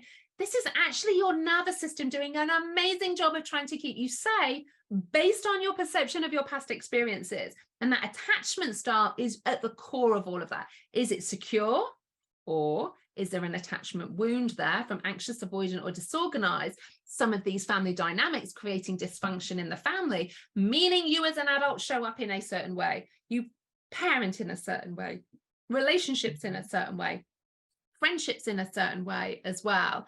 What if you don't recognize any of them? So likely if you don't recognize any of them, you're probably a secure attachment in all of that as well. The other element is, if you don't recognize any of them, there could be multiple traumas there, and dissociation is happening there as well, because the pain of recognizing one of these, you have a part of you coming up going, I don't relate to any of those, because it's like, whoa, no, not going there. So there's potentials with all of that as well. Okay. So this just really highlights, and I want you to start to think about this. When we talk about trauma, attachment, you can literally start to see, when I teach this in some of my healing programs and my coaching certifications, we do what's called a genogram. So we start to look at generational stuff. How did our parents parent? How did their parents parent, on both the maternal and paternal side as well? And this can have an impact, not only obviously if they were your parents, but also if you were adopted as well. So there can be multiple complexities to all of this as well, and the interpretation of all of that. You know, a child who was adopted may have a somatic feeling of not belonging, but not know why, because they could have really good adoptive parents, but the body is telling a different story, maybe about rejection, okay? But the parenting that's happening in the attachment style that's forming comes from the parents that are actually parenting you as well. So there can be multiple layers with all of this too, which is why you can see why I'm a trauma geek and I get really excited about all of this stuff. Because when we start to understand ourselves at the end of the day, this is when we can start to make some changes with all of this as well. So great question. How does Munchausen's link to sick child from parent using their child's sickness to get parents' needs met, please? So likely, you would often find a parent who is using Munchausen's by proxy here. So using a child to be sick to gain attention, okay? Normally would be anxious avoidant, because they would need to get praise of others. So there'd be multiple other traumas there as well. An anxious attachment style, okay? The child likely would have an anxious attachment style. I need my parent to feel a certain way and to feel safe, because there's sickness there as well. So again, multiple traumas with all of this, because the parent needs the child to remain sick for the parent to have some sense of where, oh, you're such a great mother. you're such a great father. And that's where that need comes from then as well. So you can start to see the patterns of behavior with all of that too. All of it is trauma related, attachment style related, how our parents parent and parents parent and parents parent.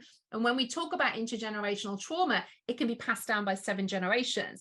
So the style of parenting can be passed down, and actually trauma literally gets stored in our body. It is visceral, it is a cellular level, and that can be passed down as well. So you could have somebody whose great grandparent was involved in a war, and that literally can be passed down through the cells as well, because some people that you could work with, there genuinely might not be much trauma necessarily that has happened, and when you finish working through that, but there's often sometimes generational trauma as well that is there, that you work through all of that too.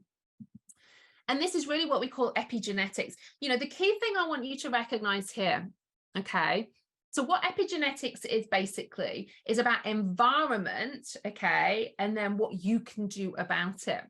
So we've got some examples here of Jane, Ashanti, and Ashok, okay? So they're the children at the end of all of this generational cycle, so to speak. So you have an example, surviving European wars. So these are Jane's great-great-grandparents. Traumas passed through the generations. So there's PTSD, alcoholism, sexual abuse, emotional repression. And there you have Jane, literally with all of this. So then depending on the attachment she has because of how her parents parented, and also the other traumas that could be passed down through the generations as well, that's going to be tough for Jane. But just because that has been her past doesn't mean she can't change the present. This is about really working somatically in our body around all of this to change all of that. This is why we can't just work top down and talk about all of this and do symptom management. We have to look at root cause resolution with this too. Is all trauma intergenerational? No, not necessarily. You know, if you had a car crash, that's not generational, okay? So there can be singular events, and then there can be multiple events, and also from past experiences as well.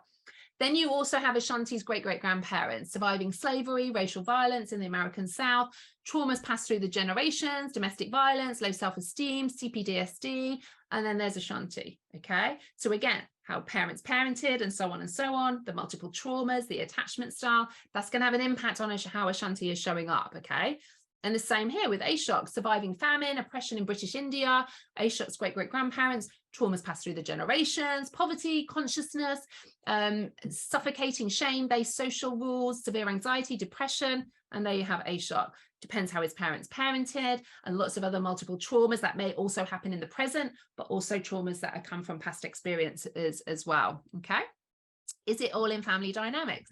No. So again, can you see the nuances of all of this as well? It's not a one size fits all, which is why, you know, when you see someone talking about one thing or another thing, you need to have an overview of all of this so you start to understand yourself. You know, one of the biggest things that I love teaching is for people to understand themselves, understand the nervous system, understanding what parts of them are showing up so that they absolutely know it's not their fault, but then we work to resolution with all of that and process that somatically through the body as well. So what we want is in the present to remember, okay, not relive.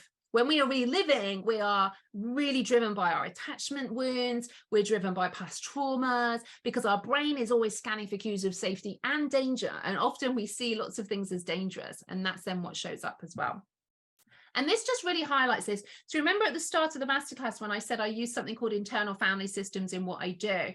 I love using internal family systems because I think it really makes it very easy to start to understand because of some of these questions, like is all trauma intergenerational? Is it family dynamics? So we all have a sense of self, all of us. It's the essence of who we all are. So IFS, or internal family systems, is an evidence-based parts therapy, and it's really integral in the work that I do, okay? Because it works on we all have a true self, core self, whatever you want to call it, okay? That sense of self.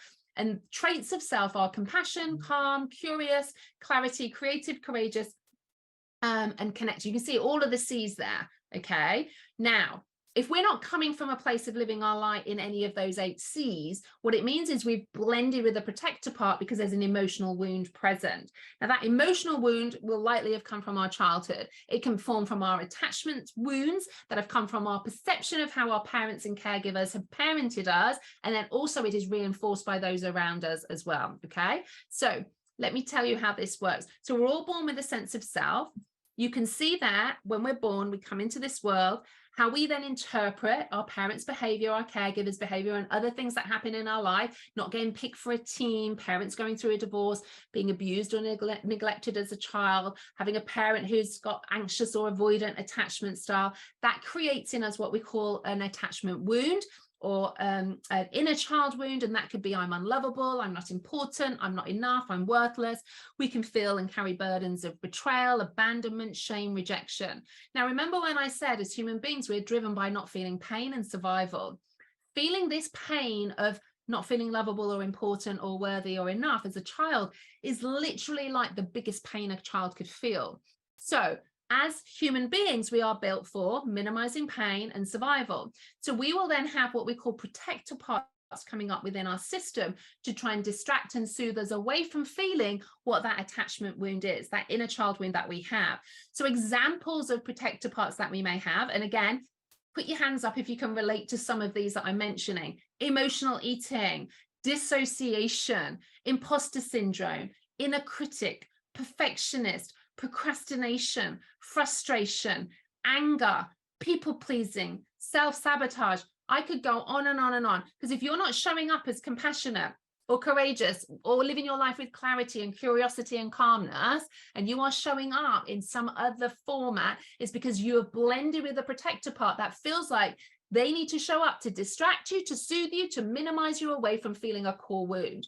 Your nervous system is actually doing a wonderful job based on your perception of your past experiences and the attachment style that you have. It's desperately trying to keep you safe. And you might be watching this right now thinking, oh my God, Caroline, I am in pain right now and I don't feel safe.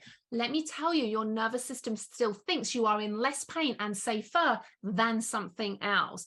And that's the key to all of this. You're doing a great job with where you are now, but it's come from interpretation of past experiences that haven't finished processing in your body. They've remained stuck, literally, which is why if you maybe have a inner child wound of not feeling important as an adult, if someone doesn't listen to you or maybe doesn't make an effort to see you, that is like literally your wound is bleeding. So you might go and eat something or drink something. And this is where things like addiction, self-harm, suicidal ideology, all of these things are actually protector parts, minimizing that bottom pain. That bottom pain is like the lion is chasing you, and your inner system does not want you to feel like that. So you will have all of these protector parts coming up. The key is, so many of us know, well, hold on, I know I'm enough. I know I'm important. I know I am worthy. I know I am lovable. Yeah, but your body and your nervous system is telling a different story because it is stuck. This is why with trauma, we have to work in the body. We can't just do a top-down approach. We have to do a bottom-up approach as well. So this is, again, when I work with my clients, and this is what I teach in my coaching certification, something called self-navigation mapping, where we look at the parts in somebody's system. We look at attachment. We look at how that correlates to the nervous system as well. And these are protector parts. I'm going to just break down the anxious because these were the most, and the avoidant. So these are often protector parts of someone who has an anxious attachment style wound. How many of you can relate to any of these? Okay. Impulsive. Social media scrolling. How many of you are social media scrollers? Okay. Jealous. Promiscuous. Caretaking. That doesn't mean you're all of them, okay? But these are often very prevalent protector parts of someone with anxious attachment style, which absolutely means, okay, we cannot judge anybody if they're showing up like this, because rather than saying, oh my God, that person is so manipulative. Now, this doesn't excuse behavior. We should be looking at what happened to them, what attachment wounds do they have for them to show up as that protector part. Far more compassionate way of looking at things, less judgmental, okay? Because we live in such a judgmental society nowadays, don't we? There is a reason for something, and it's normally trauma and attachment wounds that are present there. Protector parts and of avoidant. Again, some of these can be really, really similar as well, because parts of us, we all have parts of us, by the way, we all have these sub-personalities, you know, we know this, but the protector parts that will show up and take the role on of these parts to try and really work hard for you in your system as well. And again, this is why I love this type of work, because there are no bad parts of you, only parts working really hard to protect you from feeling some kind of wound, that attachment wound that you may have, trying not to make you feel a certain way. So it will come, these parts will come in to distract you away from all of that as well. So someone says, now you have healed, Caroline, and highly educated. How is your anxiety today? So that's the first problem. Your anxiety. How many of you, put your hands up now, come on, we're all family here, right? How many of you have anxiety and call it my anxiety? How many of you say, my anxiety is really bad today? There's loads of you. My depression is bad. Okay, we need to change the language around all of this, okay? The anxiety part, okay? The depression part. These are parts of you. They're not you. They're not you as your true self. These are parts of you. That anxiety part is actually working really hard to be a radar system in your system to stop you from doing something because there's potential of pain of that. It's a sympathetic response in our body to potential of pain. And that comes from our perception of our past experiences. So it's like this internal alarm system for you, that anxiety protector part, okay? So again, when you say your anxiety, okay, an anxiety protector part, I don't feel anxiety now. I don't have a part of me that shows up as anxiety. I don't have a depression part of me. The two big parts I have to work on now are emotional eating and anger sometimes as well, but very, very rarely. They're kind of probably the ones that will show up the most if I get a little trigger of one of my emotional wounds as well with all of this, because we're all human. That's why I said at the start, healing isn't a destination, it is a journey, okay? It's a journey that we're all on together because we heal together, okay? And when we do that together, it's so beautiful and it's so precious. There are no bad parts of us. They may be destructive parts, but they all have a loving intention. There are no bad parts of you. They just want to minimize you feeling your core wound. I'm not good enough, I'm unworthy, which has come from the attachment style that has been created from our parents and our caregivers and our perception of all of that as well. Okay, so can you mention excusing versus explaining? So again, I'll use this from a narcissist perspective. I can explain my ex-husband's behavior has come from his childhood, okay, hence why he is a covert narcissist. So I can explain to somebody exactly why he behaves the way that he does. Does that excuse abuse? Absolutely not. You know, if someone is manipulative, for instance, I can explain, likely when we do this, maybe from childhood trauma, why they have a manipulative protector part showing up. Does that excuse the behavior? Absolutely not, okay? It really doesn't. So we can explain behavior, but if we always come from a place of compassion as well, that doesn't mean we excuse behavior. You know, we absolutely don't excuse abuse, but we can often explain why an abuser is an abuser as well, but that absolutely does not mean we excuse it, and it shouldn't be acceptable for that as well. Okay, so I just want to give you, we've gone through a lot here, and I want to give you some hope in this darkness. Okay, so this was a wonderful, wonderful lady who joined one of my coaching certifications as well. And again, she was just talking about stepping into the coaching world. She was stepping into obviously her true self, working with others. And I really wanted to share that she had no experience of any of this. And what she wanted to do was start to heal herself to then start to heal others.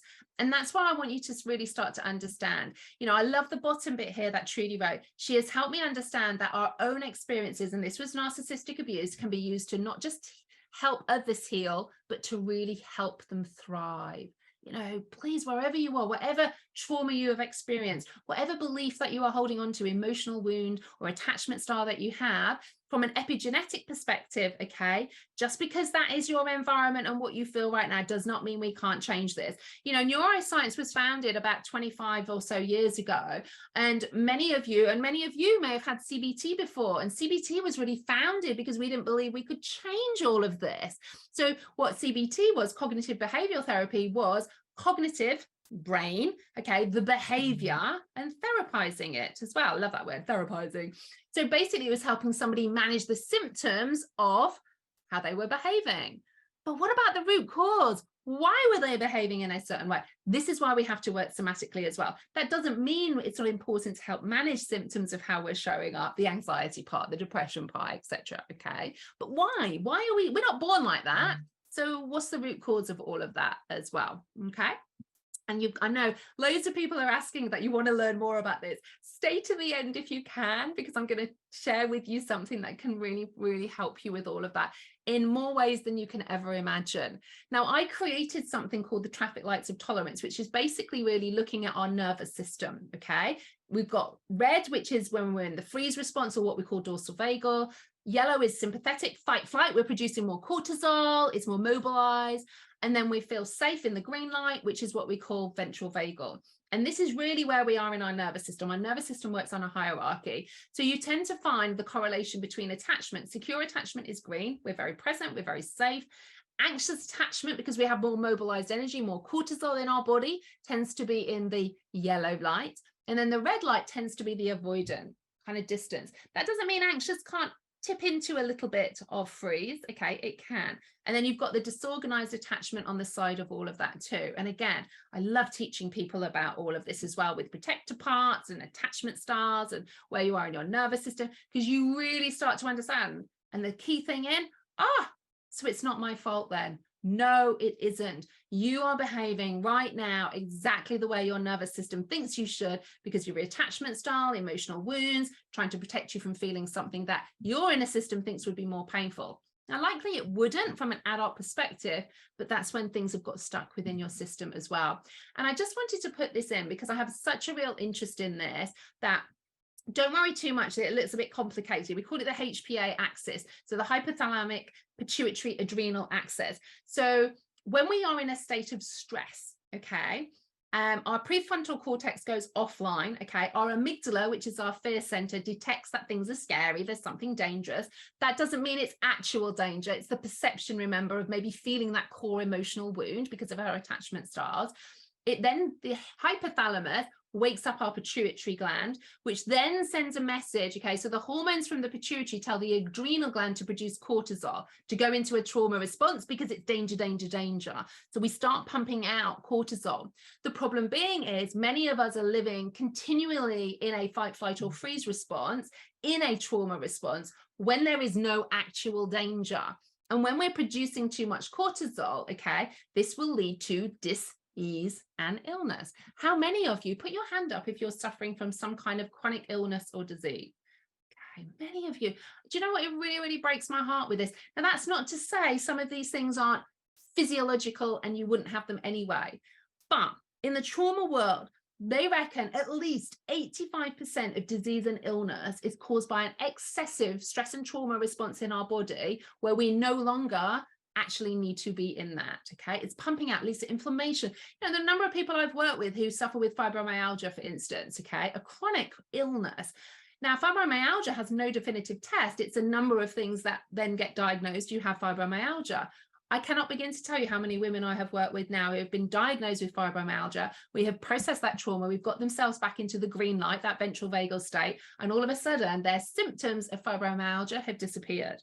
It's just phenomenal. So that trauma work can have such a big effect.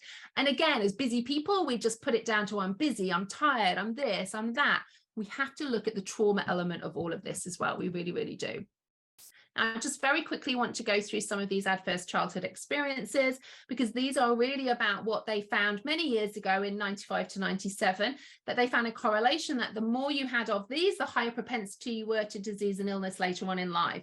Now, the reason I'm sharing this is because, again, from an epigenetic perspective, I want you to know, just because you may have had a certain type of childhood does not mean it now means you're going to have disease and illness later on. And, you know, the adverse childhood experiences get broken down into emotional, physical, and sexual abuse. So the abuse side of that, household challenges, so mother treated violently, substance abuse, mental illness, parental separation or divorce, incarcerated household member, emotional neglect, and physical neglect.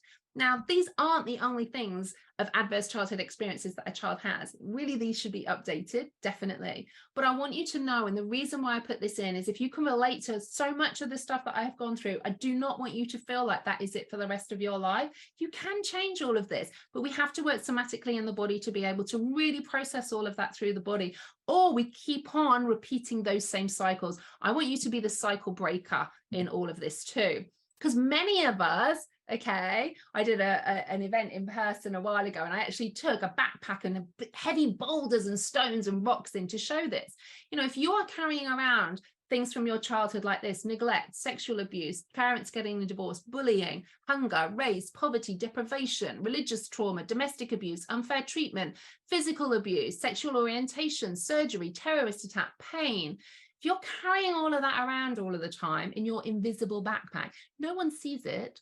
How many of you walk outside the front door and everyone goes, "Hey, how are you today?" And you're like, "I'm fine, thanks." I did. I'd put on my makeup, literally. That's the only time I would look in the mirror because I felt so disgusted and ashamed of myself. I'd go outside and people go, "Hey, Caroline, how are you?" And I'd be like, "I'm good, thanks. How are you?" Smiley, smiley, smiley. And inside, I was literally like in this invisible cage, desperately wanted someone to see and notice me, to show me that I was worthy just for who I was, but everything was conditional. You know, I hadn't learned from my childhood that just for being Caroline was good enough.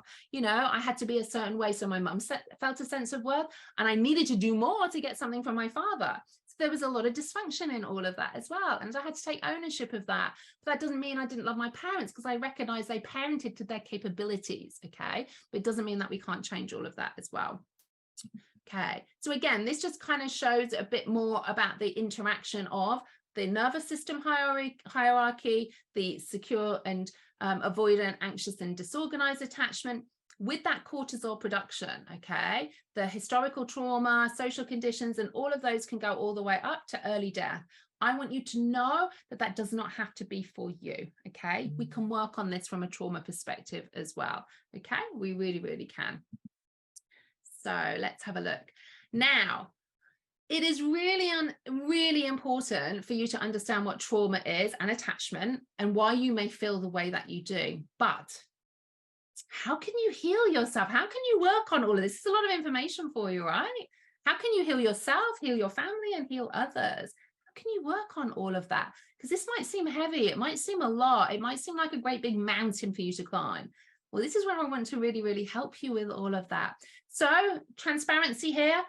If you want to go now, because I've gone through a lot of the educational stuff, please feel free to do so, you know. But if you want to stay and maybe learn a little about how you can help yourself, to help your family, to help others, then please stay, because I would love, love, love to share this with you as well. But I'm not going to be offended if you've taken the educational piece of all of this. I hope it's really helped you. Please let me know. Drop me a message on Instagram, drop me an email at hello@carolinestrawson.com. Let me know what has come up for you. Let me know maybe any light bulbs or breakthroughs. But the key thing I want you to know is none of it is your fault. None of it. Even if you feel like you're parenting in a certain way now, that is still not your fault. But we can change all of that. We can do something about it as well.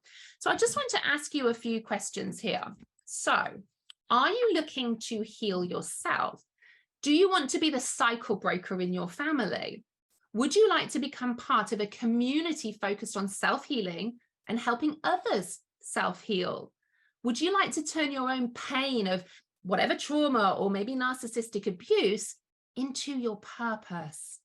Do you want to create maybe a business that you can do anywhere around and become financially and independently free? And if you do, and if you've answered yes to all of those, then you are definitely in the right place right now for that too. So I want to introduce you to my trauma-informed coaching certifications, which are literally on another level. They are unlike anything else out there. And I am so excited to share this with you because there's so many different things. I've been running this for the last couple of years, but we've been working really hard behind the scenes to get them ICF and CPD accredited, which I'll explain to you.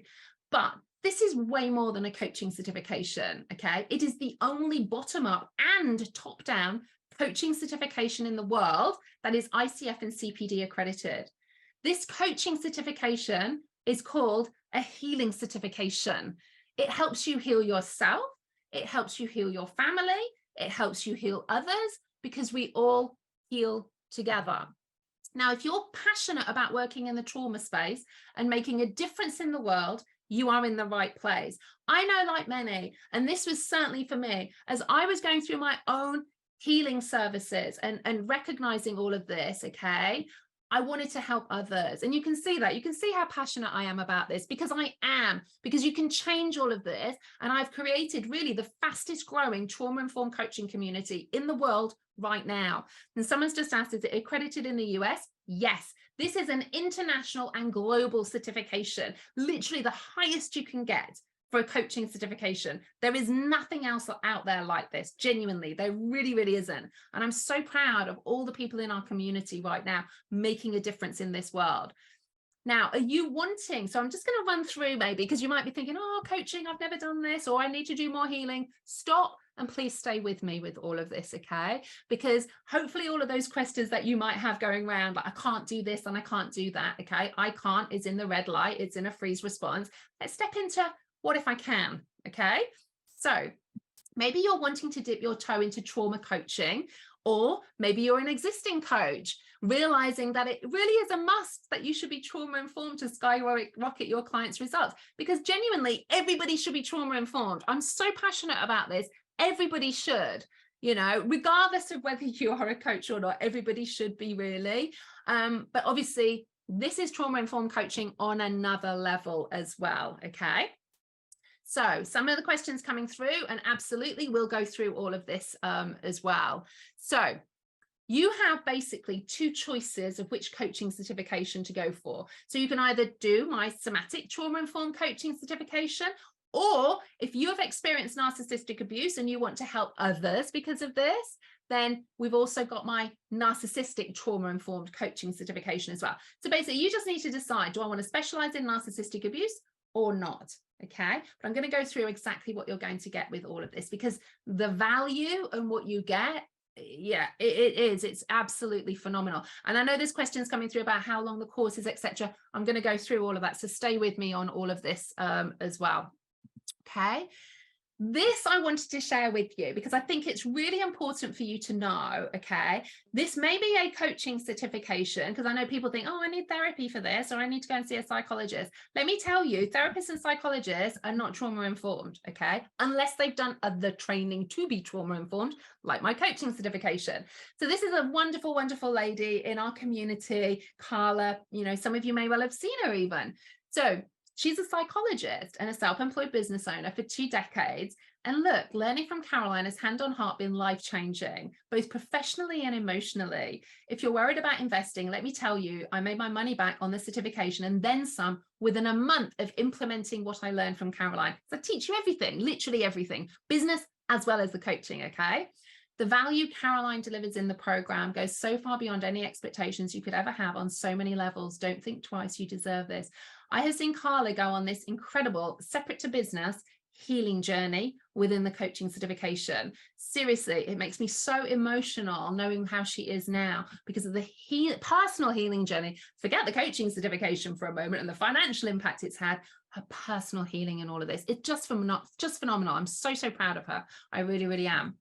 Now, this is a healing certification. So if you are looking at this and you are saying things like, oh, I need to heal myself first, stop. This is all about healing yourself, healing your family, healing others. We heal together. This is a community. This is a movement. I'm so passionate about this, genuinely, because the impact of doing either one of these certifications is going to be mind-blowing for you and your family primarily, and then for you building a business as well. And you are supported fully in this safe container as well. So my trauma-informed coaching collective literally is the fastest growing community of highly skilled trauma-informed coaches in the world. And again, if you're thinking now, oh, I've never coached, I have no experience, I teach you everything. And I genuinely want to personally invite you into a global change, to be a global change maker in this space and join me and the hundreds of others who are doing the same. Okay, because let's make the world a better place for our next generation. I firmly believe, and I genuinely believe all of this as well, that everyone on this planet, especially those in the coaching space, should be trauma informed. They really, really should. Absolutely. You know, if you see a coach out there, they should be trauma informed. They absolutely, regardless of what niche they're in, regardless, health coach, dating coach, business coach, they should be trauma informed. And if they're not, you need to ask them that question. Why aren't they? Why don't they do this? Because everybody should be. They would get better results if they were for their clients, and it would be so much better for them if they were. Now, I want to give you in this program a comprehensive, in-depth understanding of how trauma is and how it shows up in people. So you really get to, if you think this stuff and you found this interesting, you will love the coaching programs. You really, really would, because you'll learn so much more and to do both. So someone's just asking if you can do both. I'll tell you a little bit about them both, because you know, the somatic one is the kind of foundation, and you get that in the narcissistic one as well. So either or, you would get that, and then there's extras for the narcissistic one because you're niching and you're focusing more on that. But I'll tell you a little bit about that in a moment, okay? You're going to learn the tools, you're going to get workbooks, you are going to get everything that you need to support others to heal on a deep level, plus the ability to create income and impact with your world-class trauma-informed coaching certification, because it genuinely is. There is no other somatic trauma-informed coaching certification and narcissistic abuse specialist certification that's ICF and CPD accredited in the world, okay? There isn't. You just need to decide which one. The somatic trauma-informed coaching certification, maybe an existing coach with another niche, or you would just want to dip your toe into trauma-informed coaching, okay? Or narcissistic trauma-informed coaching certification, because you really want to specialize in helping others heal and thrive after the trauma of narcissistic abuse as well. So let me tell you a little bit about the first one, the somatic trauma-informed coaching certification. Now you get this as part of the narcissistic one as well, okay? So both of them have this, but obviously it's just this for the somatic one. And it's really the #1 foundational program. So this is really designed for healers, transformers, trailblazers, people just like you that want to make a difference, right? And you're passionate about working in the trauma space and making a meaningful difference in other people's lives. Now, you could be an existing coach, just getting started in the coaching space, and you want to turn your own pain, maybe of trauma you've experienced, into your purpose. The somatic trauma-informed coaching certification really is the industry-wide foundation for anyone and everyone working in this ever-growing and ever-important coaching space. And it has an embodied approach. Remember, bottom up and top down here as well, okay? Everyone should be trauma informed, and this is the #1 trauma informed coaching certification because it's the only one in the world that's ICF and CPD accredited with a bottom-up approach. Okay, we work somatically, we work in the body. You learn techniques and tools around all of this, and you'll be supported. It will help heal yourself, it will help heal your family, it will help heal your community, it will have a big impact on the rest of the world. It will actually help you build a better business. You learn a ton of business techniques as well. If you think, oh my God, I've never built a business before, I give you so much in all of this. You wait till you see what you get. It's insane value. It is insane value in all of this as well. So someone says, can you heal if you are still under constant attack from having to cooperate with a narcissist? Okay, so again, this is about you understanding your nervous system as a container, okay? You can't change other people. What you can change is how you feel and act within your nervous system about other people. So the absolute doing something like this coaching, not only is it going to help you, but the community, you're not going to be on your own. You're going to have a community of people that will be right by your side. Let me tell you, it's an incredible community. It really is, you know, and I wanted to share this from Misha, one of our amazing coaches in the community. Thank you. I literally have your gratitude practice every day. I mean, it just makes my heart melt. It really, really does, you know, because every single day, because of you coming into my life, it's changed my whole life, and I'm able to in turn to change others. I never thought I would be so fearless and just go for it, but your courses and the business library has definitely helped me to build a business I love. I still go through the library repeatedly, so this is the business library, and implement more changes as I grow. Investing in training with you has been the best investment I ever made. You know, I take value for money really, really importantly.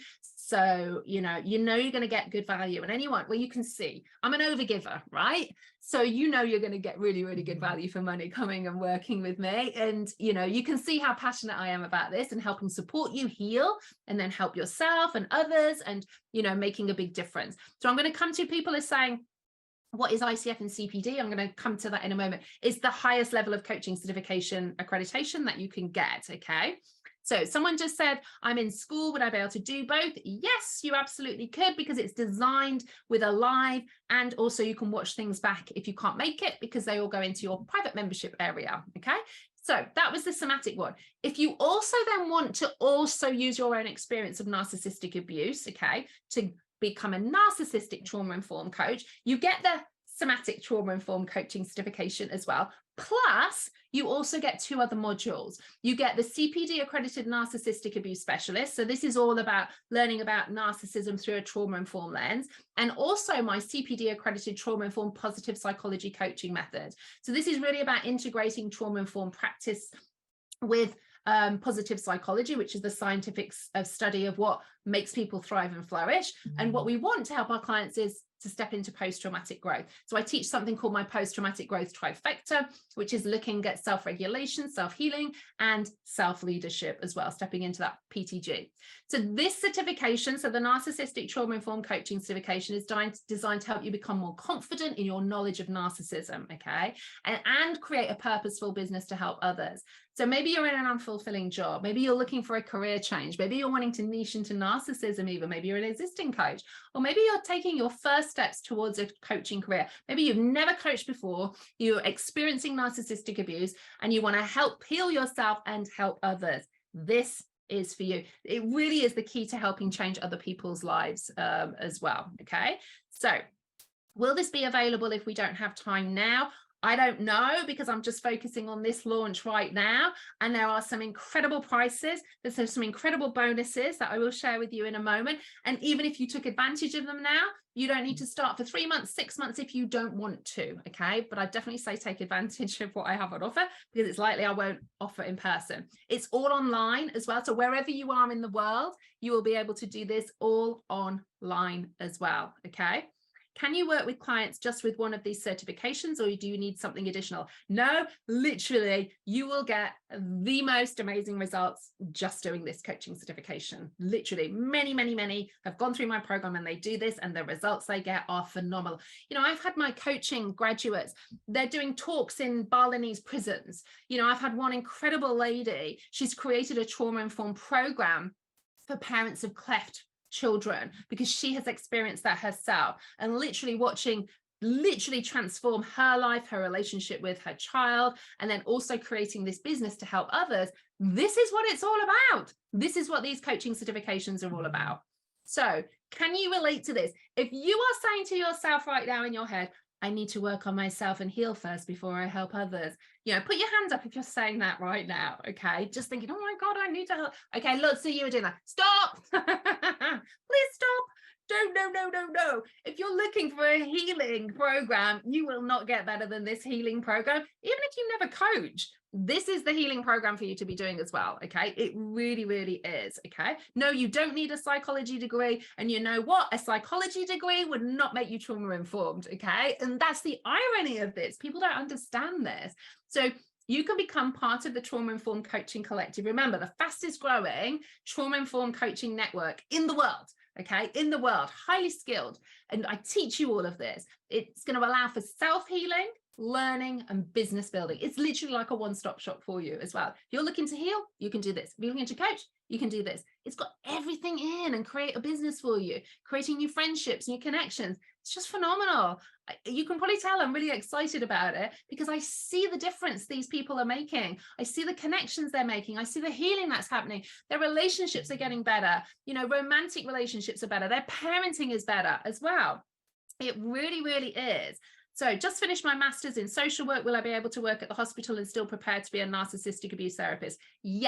Yes, you absolutely could, because I have created this, that even if you work full-time, the busiest parent ever, you could still do this coaching certification, because you can take your time with it. Although I will be teaching live on a Sunday night at this time, okay, everything's recorded and it goes into your membership. And then I do also another Q&A every single week as well. You'll get sick of me by the end of it, because I want to help and support you. And even after you've graduated, even after you have your certification, I still let you do all the Q&As. You come in, it's like an ongoing form of supervision in coaching as well. So you're never on your own, literally, you're never on your own. And that's the beauty of this.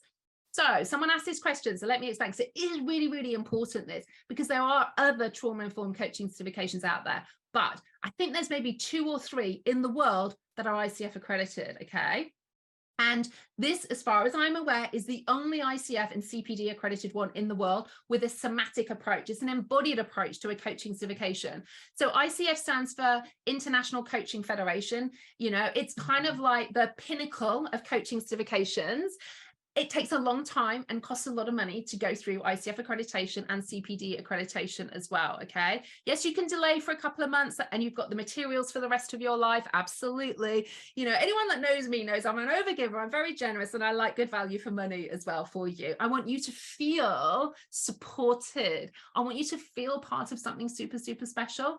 Now, coaching is very different to like therapy. You know, anyone can call themselves a coach, anybody, okay? You could go out and find a narcissistic abuse coach. You could go out and find a trauma coach, okay? But are they ICF accredited? Are they CPD accredited? These are the standards people will look for. If you wanted to go and work in corporate, this is what they're going to look for. If I was looking for a coach, I'd want to be looking for these accreditations, okay? Because it shows, because they take a long time and a lot of depth to go into to get them ICF and CPD accredited. So you can rest assured you're getting the highest level of education here as well. And CPDs, continued professional development, you know, they come in and they look at my program. They look at the delivery. They look at all of the tools. They look at the academic side of it as well. So you absolutely know you're getting the highest level here as well, okay? Can you do this free or pro bono? Well, you can do the certification, and what you choose to do with that with others is entirely up to you, absolutely. You know, how long do we have access to our membership section? Lifetime access as well. Do you have to coach, or can you take this for your own self-healing? We've had many just take this for their own self-healing. You need never coach if you don't want to either. The course is live, but everything is recorded and put in your membership. So you literally don't have to do any of this live if you don't want to, okay? But you will get, okay, so there's quizzes you have to do. There are some things, we call it home play. So we don't do homework because we're connecting with the inner child. So you do home play each week. But these are all things you can do with your family, with others. You will notice a massive difference, and you're supported in all of this. So don't worry. You know, I really help and support you with how to do all of these things as well. Once accredited, how much do you have to pay to complete CPD? You don't. You are then CPD accredited, okay? You get a certain amount of hours, like with the ICF, so you don't pay. You literally don't pay. You'd have to go and pay for your coaching insurance, but I pay £129 a year for that. So it's not a lot, okay? That's probably the only extra investment maybe after to get your insurance, but you would need to have that. Anybody would need to have that in this spaces as well. Do you need to go through disclosure? No, but again, we talk about coaching competencies, how you work with your clients, creating a safe coaching container as well. So all of that is covered in the coaching program as well. How's the exam done? So it's not an exam. Exam brings up anxiety in people, right? It's not an exam. It's a quiz, and there's things for you to do. That's not to catch anybody out. It's just to check firstly that you're doing it. So you're not just buying it and then saying, oh, hey, I'm a trauma-informed coach or anything. You know, you need to do this stuff. But I know you'll find it so interesting as well, because it's a real self-healing journey that you will go on as well. You really, really will. You know, it's very carefully crafted together to help and support you personally and professionally with all of this as well. So throughout the certification, okay, you will have access to our tried and tested research models, additional learning resources, community and ongoing support in our trauma-informed coaching collective. It's hundreds of people in there, so supportive. CPD accredited business library. I have invested over $100,000 in my training, getting towards 200 now, believe me. Remember all the stuff on that first page, all the stuff that I'm trained in? This is kind of me integrating so much of this stuff together to create a safe and effective trauma-informed coaching certification to help people at a somatic level. And then also if you want to niche down into narcissistic abuse as well, because obviously I know there's a real shortage of all of that too. Now, I teach you, I have a 7-figure coaching business, okay? I literally teach you everything I know. So all of those, you know, tens and thousands of dollars I've invested in, I'm giving you all of that in a business library that is CPD accredited. And let me tell you, the coaching certification is way, way less than that. Okay. Just in case you're thinking, how much is this? It's less than that. So you're getting that for free as well in the coaching certification as well with all of that too. So as a social worker, would these certifications be recognized in the therapy field who aren't coaches? Yes, because they're CPD and ICF accredited. You know, you can't get that for anything. You know, I often go and do trainings for things like, you know, domestic abuse centers and corporate. I will go in because they need CPD. So it's recognized, absolutely. You get to know if you want to build online. So there's a lot of social media strategy, networking skills, email marketing, money mindset, goal setting, niche. So who's your ideal client? Don't worry if you don't understand the terminology, you learn all of this. Brand messaging, funnels, website. Again, if you're thinking, what are they, Caroline? I teach you all of this. Copywriting, content planning, power of journaling, really helping you understand all of these in your business library to help you build an impactful and purposeful business. If you want to be a coach in this, I want you to be out there helping people. So I want to help you build a business with all of that too. And really helping you step into your best intentional future self with all of that too. CEO mindset, okay? You can do this. Like, if I can do this, I was literally at rock bottom. Remember, I was sat on the floor with the toilet. Okay. Look at where I am now. I'm literally teaching you everything I know and giving you all of this and supporting you. I want you to heal. I want you to help your family. I want you to help others. We need this. We need this in the world. We really, really do. This is like more of this is really a movement. It really, really is as well. So I can heal myself and use my experience of narcissistic abuse to help others. Yes, please do. I get like 200 plus messages a day on Instagram at least. And we really want more people who understand all of this through a trauma-informed lens. We really, really do. The somatic side of it is so important. I wanted to share this from Kim. Kim's an amazing lady in my coaching certification. And I just wanted to share some of what she said so that you know the depth that you're going to get. This course had more content than I experienced in both my undergrad work and my master's degree courses, okay? But I teach in a really, really easy way to understand, let me say. Hopefully you've understood the attachment stuff tonight. So it's that kind of thing. I go, it's a lot of detail, but I teach you tools and strategies and workbooks to help yourself and help your clients. So again, Kim is certified to teach high school psychology, and she had not learned what she learned in this course. Okay, she thinks individuals who are therapists and are not trained around trauma should be. Again, so all of those ladies who are saying about social workers and stuff, you're not trauma informed very often around some of this stuff. You know elements, that's not to say, and I don't want to put any profession down because I have a medical background myself and I understand that. But what you learn on this should be taught in schools and everybody should know as well. They really, really should. So what are the choices again? Remember, I just want to make it really clear that you get 2 choices of these coaching certifications. So option 1 is just to do the ICF and CPD accredited somatic trauma informed coaching certification. Okay. Now the value, but before you go, oh, I can't afford that. No. I've got a special offer for you. So wait. The usual value is $2,997 or $3,747. Remember how I said even just the business library was like $5,000? Okay, look at this now. And then if you want to specialize in narcissistic abuse, you've got the Narcissistic trauma-informed coaching certification there as well, where you get the somatic one, you get the accredited narcissistic abuse specialist, and you get the trauma-informed positive psychology coaching method. Just look at all of those values clocking up there potentially, okay? $4,500 or $5,500. Now, by the end of this program, you'll be able to create income and impact with your hybrid trauma-informed coaching certification, have all the coaching competence and tools you need to help heal yourself and others at a deep level, know how to grow a successful business, even if you've never started a business before. You'll know exactly how to niche down, market your services and sell your coaching skills. I work with a lot of entrepreneurs as well when I do my coaching with them, because often they're not building their coaching business because of the trauma stuff that's holding them back, okay? But I do a lot of business stuff with them as well, because I've built a very successful business. You learn how to integrate powerful somatic coaching techniques, which is key here, embodiment piece, okay, with trauma awareness, and have the belief and mindset of a successful, globally accredited and certified coach. Remember, this is an international coaching certification and accreditation. All you need to do is to trust yourself and take the leap. I know you can do this. I really, really know. Okay. So there is a payment plan. So hold your horses. There absolutely will.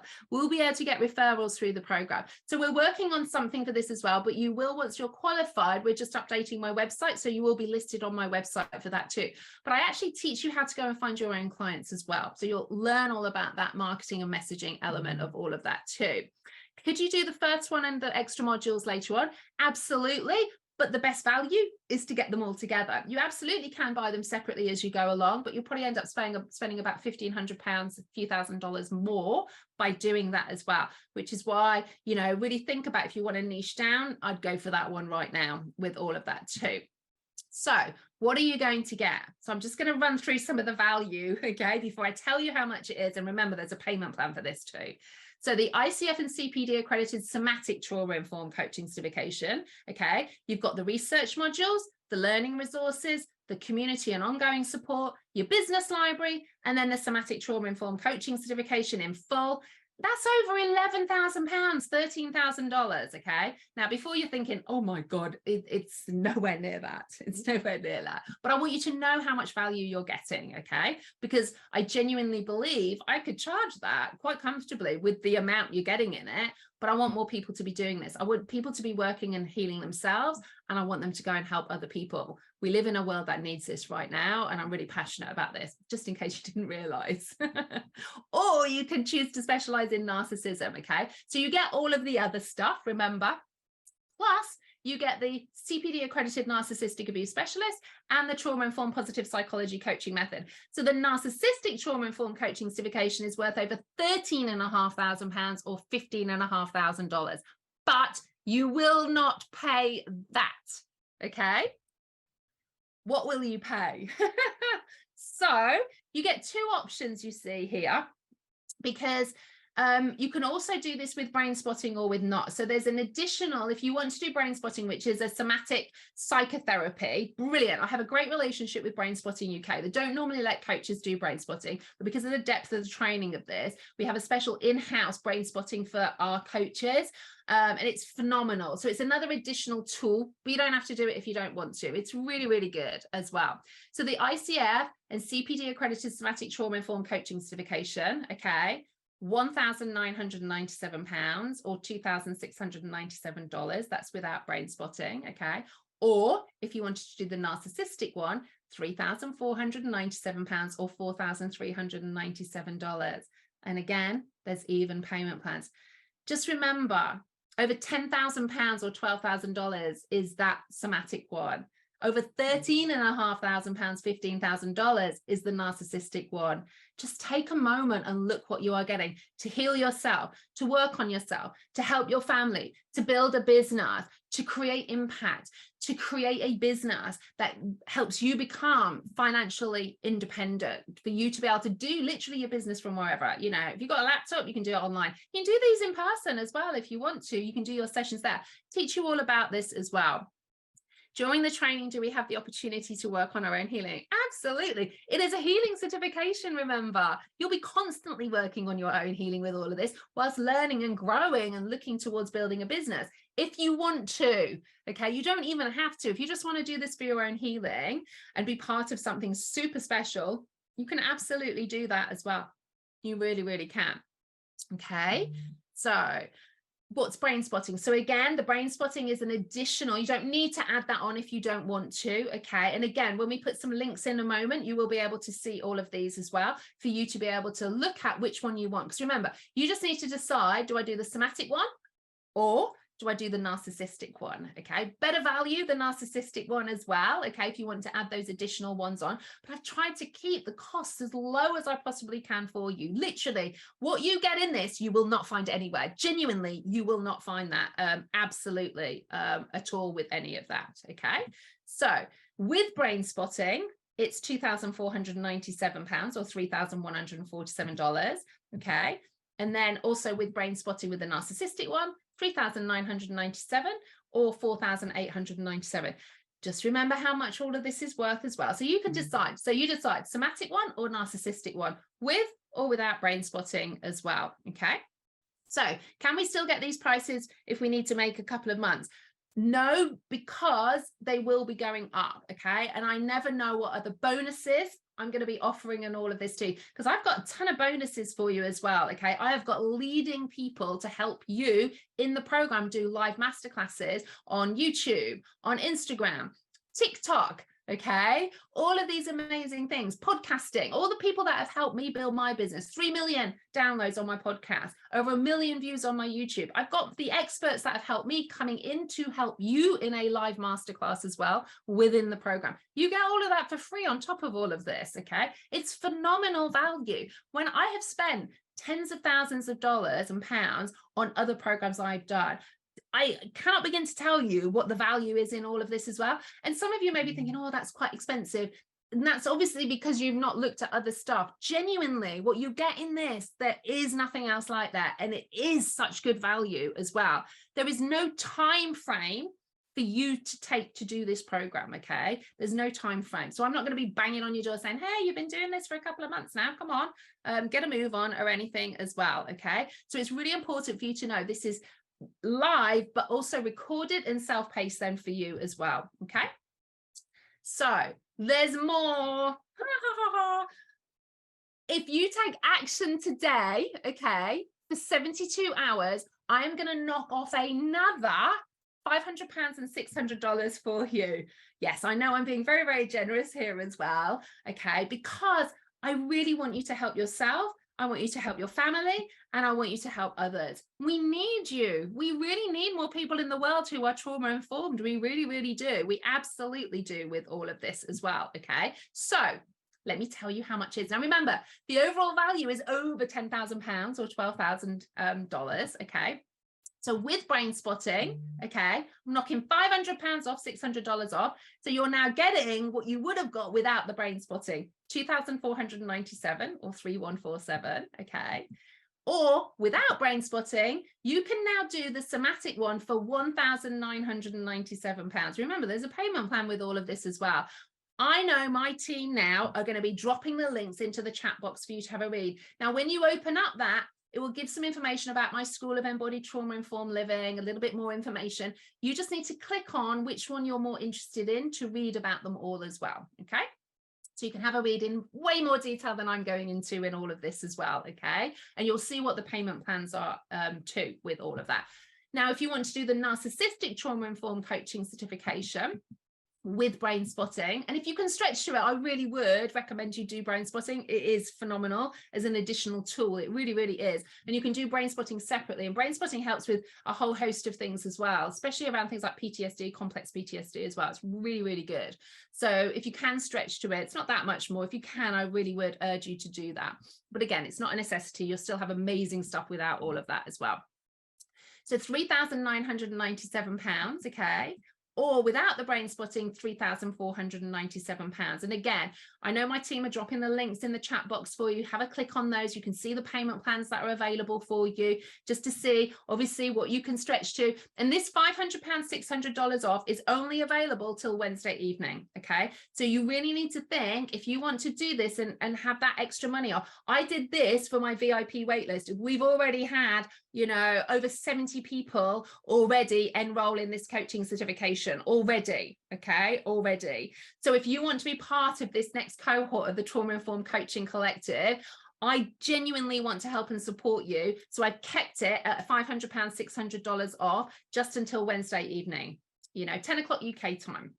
So really, really consider all of this, because this value that you are getting is phenomenal. You're going to be part of something special. You're going to be working on yourself. You're going to be helping other people. You know, if you're already an existing coach, you should absolutely be signing up bare minimum for that one without the brain spotting, the somatic trauma informed one. Okay. You should not be doing coaching if you are not trauma informed. You should be trauma informed. It's such a necessity. It will help you on so many levels, personally and also with your clients. Genuinely, you'll stand out from the crowd. Your results, you'll skyrocket the results. You really, really will with all of that. So the cutoff to sign up, so you've got obviously until Wednesday night with the discount, and then a cart will be open for another week and a bit after that as well. So you've got some time, but again, if you want to be part of all of this, okay, and be part of something special and get that special prize, then you've got till Wednesday night to do all of that as well. So someone's just said it was the same price. Yes, that was an error. Add £500 onto the previous page with all of that as well. These are with £500 off, okay? 2497, 3997, 1997, 3497. My usual price, add on £500 or $600 to these prices, because that's what they will be on Wednesday night. After at 10:01, they will be going up by £500 and $600 as well, okay? And if you look, over £10,000, $12,000 worth of value there, okay? So you are getting so much value for money with all of this, like crazy, crazy value here, even if you only did this as a healing certification for yourself, okay? Let's have a look. Can you work at your own pace? Absolutely. And of course, I will go through things on a weekly basis, but because you can join the Q&As at any time, okay, wherever you are, I will always support you at whatever stage you are at. You can follow everything as I'm going through it if you want, but you don't have to if you don't want to. I get it. Life happens sometimes, right? So I don't want you to feel like you are behind or anything else, okay, because you'll be supported all along the way as well. So brain spotting uses eye position to unlock trauma in the body. It's a phenomenal somatic psychotherapy. It's so good. As many of you will have heard of something called EMDR, likely. Brain spotting is on another level to EMDR. I'm trained in EMDR and brain spotting, and many of us who are trained in both predominantly use brain spotting. It's so much deeper. It is really good as an additional tool to be able to work within the coaching space, but it's unusual for coaches to be able to offer to do it because it is trauma based as well. But we have a great relationship, and again, Brain Spotting UK know the depth of knowledge that our coaches have as well, and they love training obviously our coaches, because you know the community is super special as well with all of this. Now remember, there are payment plans available, so if you click on the link you'll be able to see the payment plans as well. And if any of you actually are signing up, please let me know so that I can give you a shout out as well and say welcome to our Trauma Informed Coaching Collective. You know, we've got hundreds of people in there that have gone through our coaching certifications and that are students right now, and you're going to be joining something really special to help yourself. It is such a great community. So if ever you're going through anything personal, my God, you're going to have a great community supporting you. You really are with all of this. So when you click on the link, remember, you will have like an overview page. All you need to decide is which one to click to learn more about the Narcissistic Trauma Informed Coaching Certification or the Somatic Trauma Informed Coaching Certification. Noelle's joining. Yay, Catherine Joanne. Oh my goodness. Welcome. Oh my God. I feel quite emotional now. Oh my God. Honestly, I get so emotional about this because I know the journey you're going to go on, and I genuinely do. I'm noticing my sensations in my body, and I'm filling up right now because I know the healing that's going to happen for you, and the work, the impact it's going to have on your children, your family, other people. Genuinely, it does. It really makes me emotional. It really does. And I can't wait for you guys to be involved with it. I know you're going to love it. I genuinely know that you are, because it's just such a special community. It really is. And again, this is from Neha, one of our amazing coaches, and I put in red really the main things to take from all of this as well. I wanted to make a career transition into coaching to be able to help people heal from narcissistic abuse. So Neha joined the narcissistic one and recover from the trauma associated. Being new to the coaching space, and Nia had never coached before, this, in addition to Caroline's support, encouragement throughout the program and beyond, was reassuring and helped me build confidence in myself and abilities as a coach. Self-healing resources that are included in the program have been profound and deeply transformational. This is the key to this. It's so personal as well. They've been allowing me to deepen my healing and bring that into my coaching space. Today, as a certified trauma-informed coach, narcissistic abuse specialist, and brain spotting practitioner, I'm passionately spreading awareness around trauma and narcissistic abuse on social media, having a couple of collaborations and podcasts lined up, and getting ready to launch my first coaching program. Yay! I'm enjoying every bit of this incredible journey and can't wait to see where this leads me as well. Jennifer's joining as well. Yay! Amazing. So I've been delivering this course now for over 2 years. And that's why we've just got our ICF accreditation, because no word of a lie, it takes that long. You have to run through the program several times to get ICF accreditation, because we have to gain testimonials from people who have gone through it. They have to really look at all of it as well. So, you know, this isn't just me creating all of this and everything. This has been running, and every time I add more stuff into it, because I'm always learning and deepening stuff as well. And, you know, I add so much into this as well. That's why you won't find anything else out there like this as well. Katie's joined, Jackie's joined. Oh, yay! Oh my God, we are going to have the best time. We really are. I'm so excited that you're all joining. Genuinely, you will not regret this. You won't. You can probably tell. I mean, some of you may have even done my boot camp this week as well. I'm so passionate about this. You know, just in case, again, you hadn't realized, because I know what it's like to be at rock bottom. I know what it's like not to understand this stuff, and this stuff needs to be out there, and I can only do so much on my own. I need you guys to be like, we're literally a community out there making a difference in the world. We really are. So let me just go through what you get for the somatic trauma informed, from timescales, things that you need and stuff like this. Lindsay's joined. Yes, welcome, Lindsay. Great to see you. So The somatic trauma-informed coaching certification is 8 action labs. So this will be taught over 10 weeks. So this starts on Sunday, the 29th of January.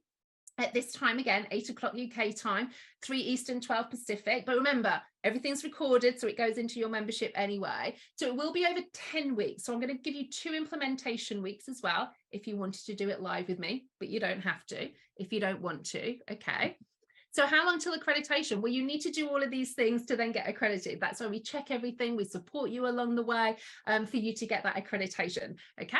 So these are all the things you're going to learn. Things like what trauma is, when to refer clients, neuroscience of trauma, client psych education, polyvagal theory, my traffic lights of tolerance, vagus nerve stimulation, impact of childhood trauma. We're going to dive deeper into attachment theory. You're going to learn so much in this. You're going to learn all about my self-navigation mapping, where it will give you a really great dynamic to be able to work with your clients, where we look at protector parts, because it's all IFS informed as well. So I'm at the highest level of IFS you can get. I'm level 3. So I bring a lot of IFS into my coaching as well. And I teach you all of the parts work around this. So it's an IFS informed coaching certification as well. And once you know how to use parts in your coaching, oh my goodness. And for you, your family, and that, genuinely it is transformational as well. It really is. So in theory, within 10 weeks, you could be then a somatic trauma-informed coach, ICF and CPD accredited, okay? But you will need to do 3 case studies with this. But again, we support, most people use case studies within the coaching community as well. They use each other. And this isn't to catch anybody out either. So again, if you're looking for some free coaching, you can come in and get it in the coaching community as well, which is amazing, really good. So, you know, it's just on another level with all of this. Joy of joining, yay, amazing, love all of this. Well done, ladies. I'm so proud of you for doing this. And then you get all of this as well, just in case you were thinking it was only that, it's all of this. So I talk about things like somatic self-leadership, adverse childhood experiences, self-leadership in the coaching practice, you know, goals of somatic trauma-informed coaching, you know, the other things that are really important, creating safety. You know, when we're dealing in the trauma space, we need to create safety. It's having that understanding of trauma within the coaching space, and things like coaching competencies as well, looking at trauma timelines, boundaries, codependency formation with a coach, which can happen, the client coach relationship dynamic as well. You know, do people empower and enable their clients? So there's a lot of work around all of this as well, helping map out your client's nervous system. You learn all of these things on the program. You get a ton of tools, you get workbooks, literally, you know, here, you get loads of things that you can print off and be able to use within your business as well, that you get worksheets to use with your clients. So I give you a structure on exactly what to do in your coaching sessions as well. But again, we're looking at the attunement and the safety element. You learn all of this. Okay, all of this. It really is this somatic approach to coaching certifications with all of this as well. So yeah, so it's 8 weeks of live, you get 2 weeks implementation in all of that. So it's 10 weeks in total, okay? And even if you're doing the narcissistic one, this is the foundation that you would do as well. So everybody's on this foundational module then as well, okay?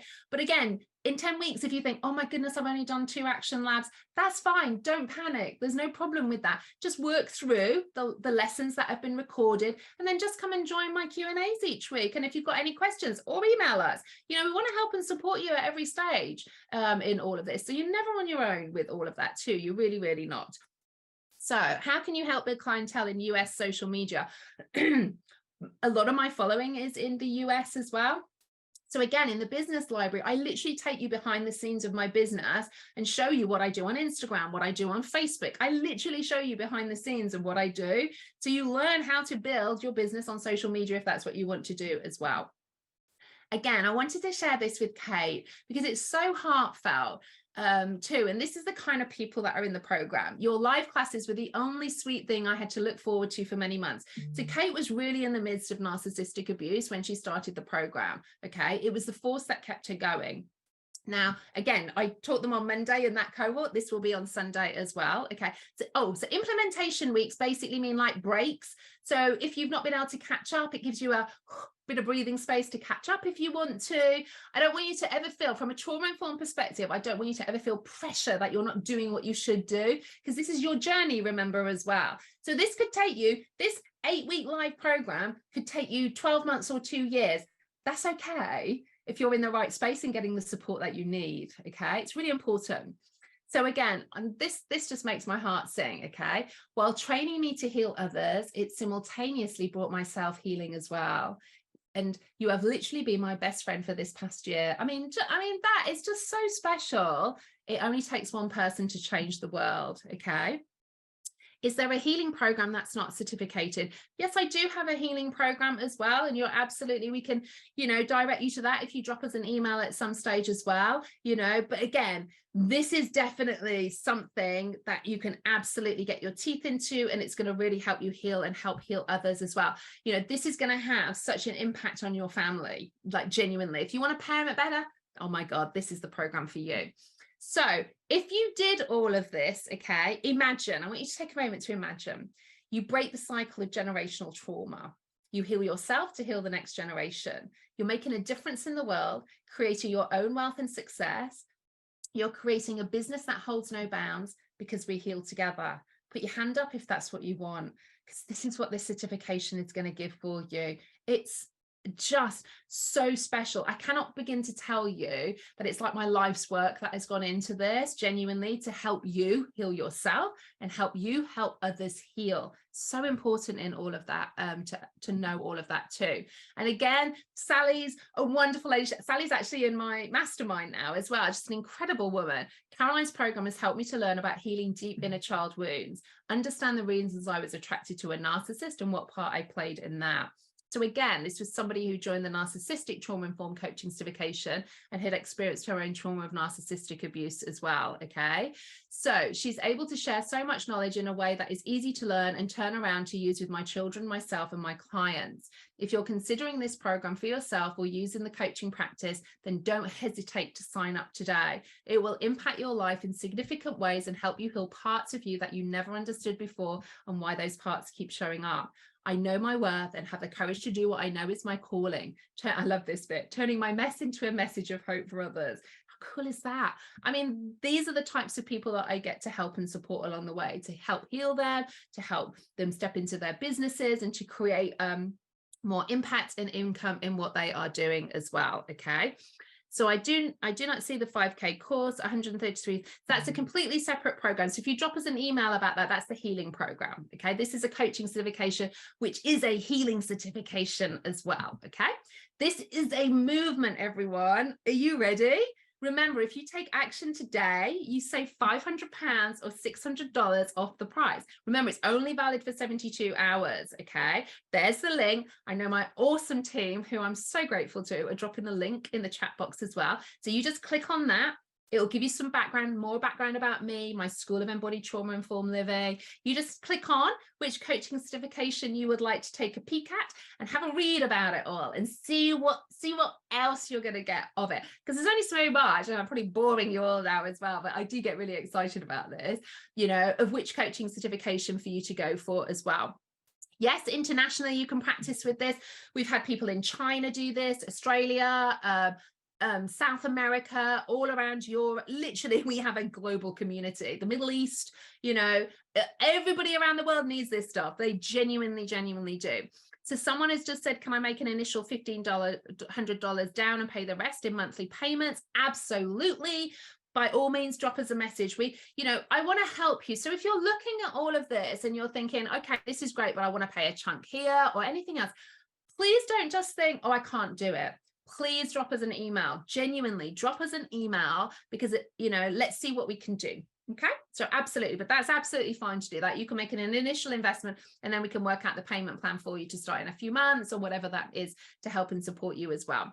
What time is it available until on Wednesday? So it's available for another week and a half, okay? Or not next Friday, the Friday after. So that's when it's open. But if you want to take advantage of the £500 or the $600 off, that's till Wednesday evening, and that's till 10 o'clock UK time, okay, 3 o'clock Eastern, 12 o'clock Pacific. Now, if you're struggling for that, maybe you're getting paid or something, please drop us a message. Again, I'm open to whatever, just drop us a message. This is a community. We want to support as much as we can in any way that we can as well. I've kept the price as low as I physically possibly can, but again, drop us an email. Don't just sit there and think, I want to do it, but I can't.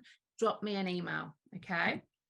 So do we have any other questions? I'm going to stop sharing, then I can actually see the chat box for myself and everything as well. Wow, look at all these questions. Oh, we're putting the emails in and that as well. I'm absolutely thrilled with how many of you have joined already, joining the other 70 people. Literally, we've only had the VIP waitlist open for a little while as well. So the payment plan, if you click on the link, so Elena, if one of my awesome team, there you go, Lisa's quick as a flash. Lisa's my assistant, she's amazing. So Elena, if you click on that, click on which coaching certification you're interested in, and then it will tell you all the different payment plans, if in US dollars or pounds, or indeed if you want to do brain spotting or whatever. So if you take the fullest course, Joy, great question, that would be another 8 weeks on top of that live. Okay, so the Narcissistic Abuse Specialist is recorded, so you get 10 lessons with that. Okay, but the ongoing trauma-informed positive psychology coaching method is another 8 live lessons. So if you did the whole program with time that I've given you to do case studies and things like this as well, by April, okay, by the end of April, I think it is, you will then potentially, if you've done all your case studies that you need to do and done all of the things that you need to do each week, you could then be a CPD and ICF accredited narcissistic trauma-informed coach. Now, the reason also why I've done them as modular,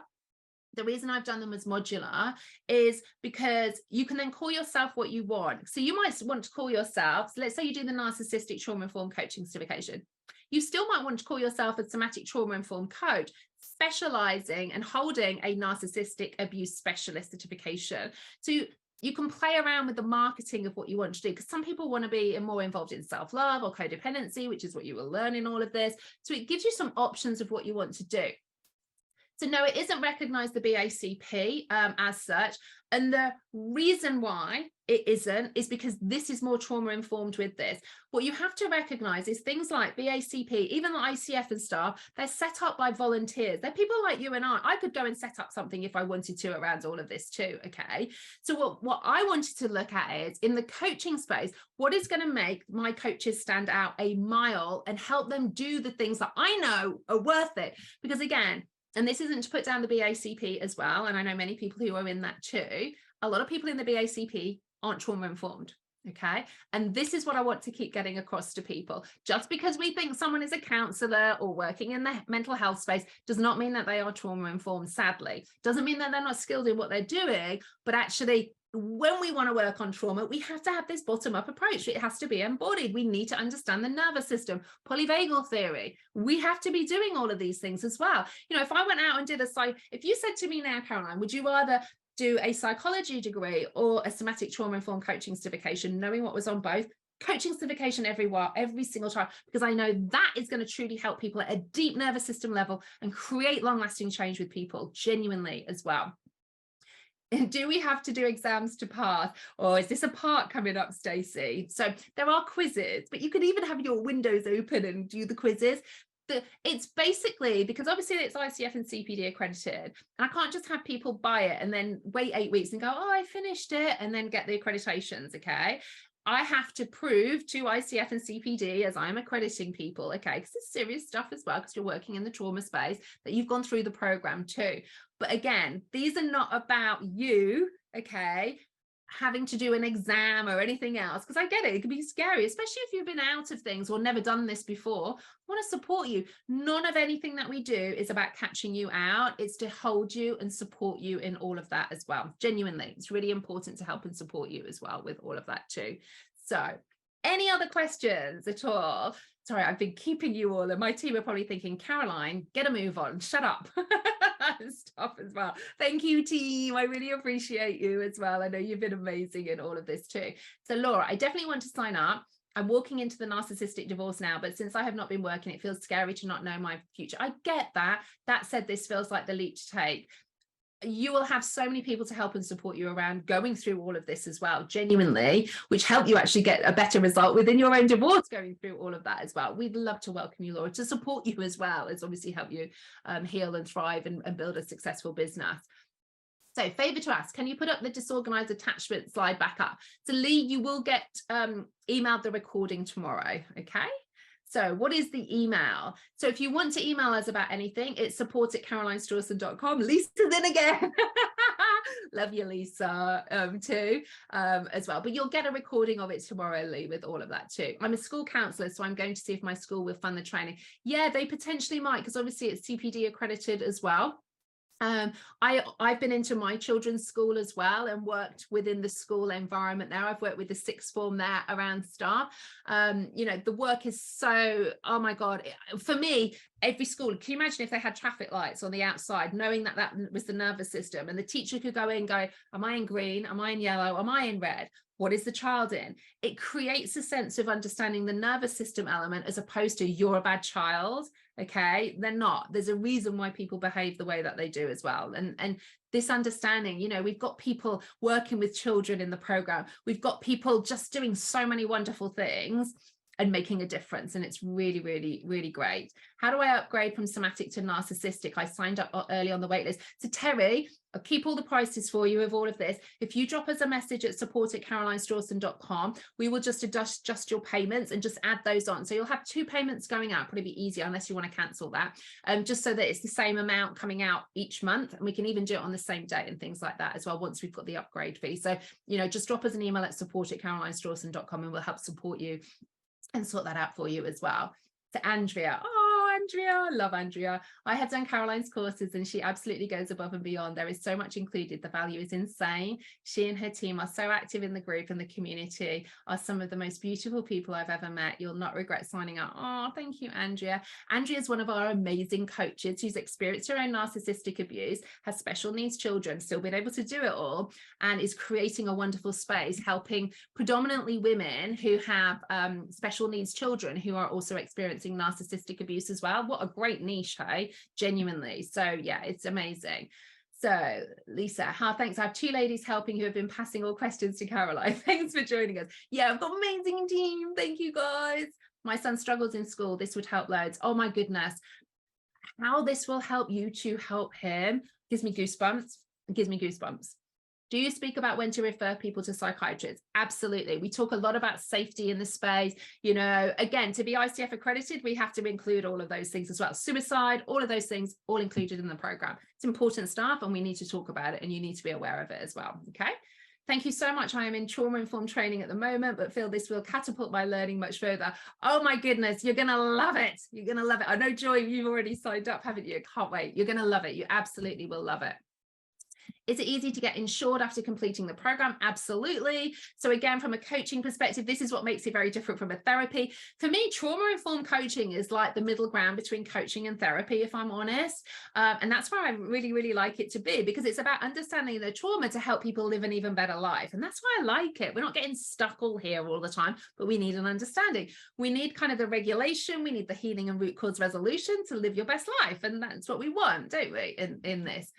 I'm inspired. Oh, amazing. Thank you. Thank you. Terry Johnson, I did that too. That's all right. We can help anybody at any stage. I missed the attachment info. Yes, Evelyn, you will get that. You'll get the recording once it's literally downloaded. We'll send it all out in the morning as well for you as well.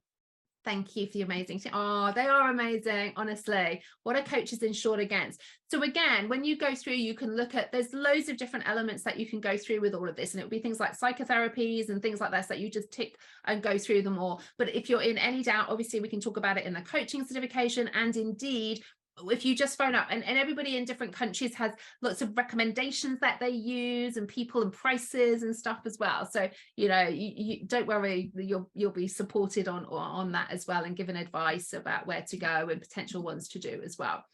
This is amazing. Thank you so much. I want to help children, my own and others, with, oh my goodness, it's life-changing. Honestly, it really, really is. I am such a better parent now because of learning all of this stuff, and they are literally secure, compassionate, kind children. And that's what it's about, isn't it? It really is. Oh, bye, Lynn. Nice to see you. Oh, no worries, everybody. I know we're getting late now, aren't we? Thank you so, so much, everybody, for joining me. Okay. Since I never finished the original course, I'm interested in doing this. I just don't know if I'm prepared since I didn't finish. Sounds amazing. Drop us a message, okay? but absolutely you can do this. Okay, absolutely. Please don't laugh at my accidental typing in this box. I thought I was typing up notes on my own document. Do not, hey, when we're trauma informed, there's no judgment here. No judgment here as well. Okay, I just signed up for the 12-month Narcissist program. Anne-Marie, yay, welcome. And that, Laura, do you have some people that bridge yoga meditation? Yes. Yeah, I've got lots of people. There's, I'm thinking immediately of someone, Heidi, who's also in my mastermind as well. She's a yoga instructor. The trauma-informed element for this, phenomenal. When we were talking about the pain side of it as well, yeah, you'll be really, really good to integrate that with it as well. Definitely, Laura. Really appreciate. Oh, I'm so glad you're sending the recording. I attempted to wake up to join the Zoom. I'm in Australia. Oh, I know. That's the thing, isn't it? It's finding the times right. Don't worry, you'll get the recording as well, Michelle. But morning. Morning. Oh, thank you to Karen Millen one for my shirt. Oh, you're welcome. I won't be able to start till May. I understand I can watch things back later, but if working with others, will I still be able to start that from then? Absolutely. You don't need to wait. Take advantage of all that you've got now, Carrie, genuinely. And you may well find you might just start to dip into it as well, but being in the environment that you are as well can still be deeply healing, even if you actually don't start the program as well. You may find you want to dip into it or just join the Q&As, even if you haven't started, okay? So absolutely, too. When will the Narcissist shirt be available?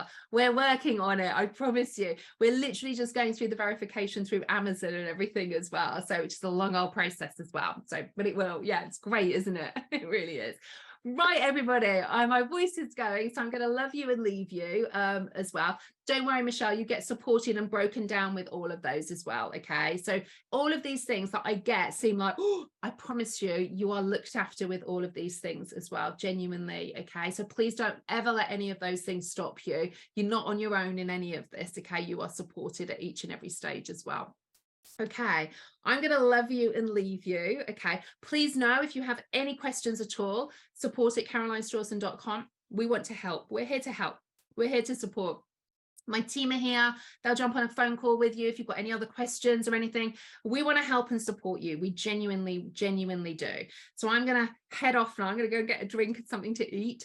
Yeah, just for those of you who've joined already and joining the others, you will not regret this. You genuinely won't. It is a super special healing coaching certification. It's such a hybrid, and there's nothing else out there like this. And I hope you can see, I'm very generous with my time, and that's the same in the program as well. It really is, because I genuinely want to help you. So wherever you are, whatever you do, even if you don't come and join, please know that, make sure you listen to the podcast, come and join other things of mine. I don't want you to feel like you're on your own, but I really want you to understand why you feel the way that you do, so that you know it's not your fault, and lift that shame, because we can all move from post-traumatic stress to post-traumatic growth. We genuinely can. Take care, everybody. Lots of love to you, and I will catch up with you all very soon as well.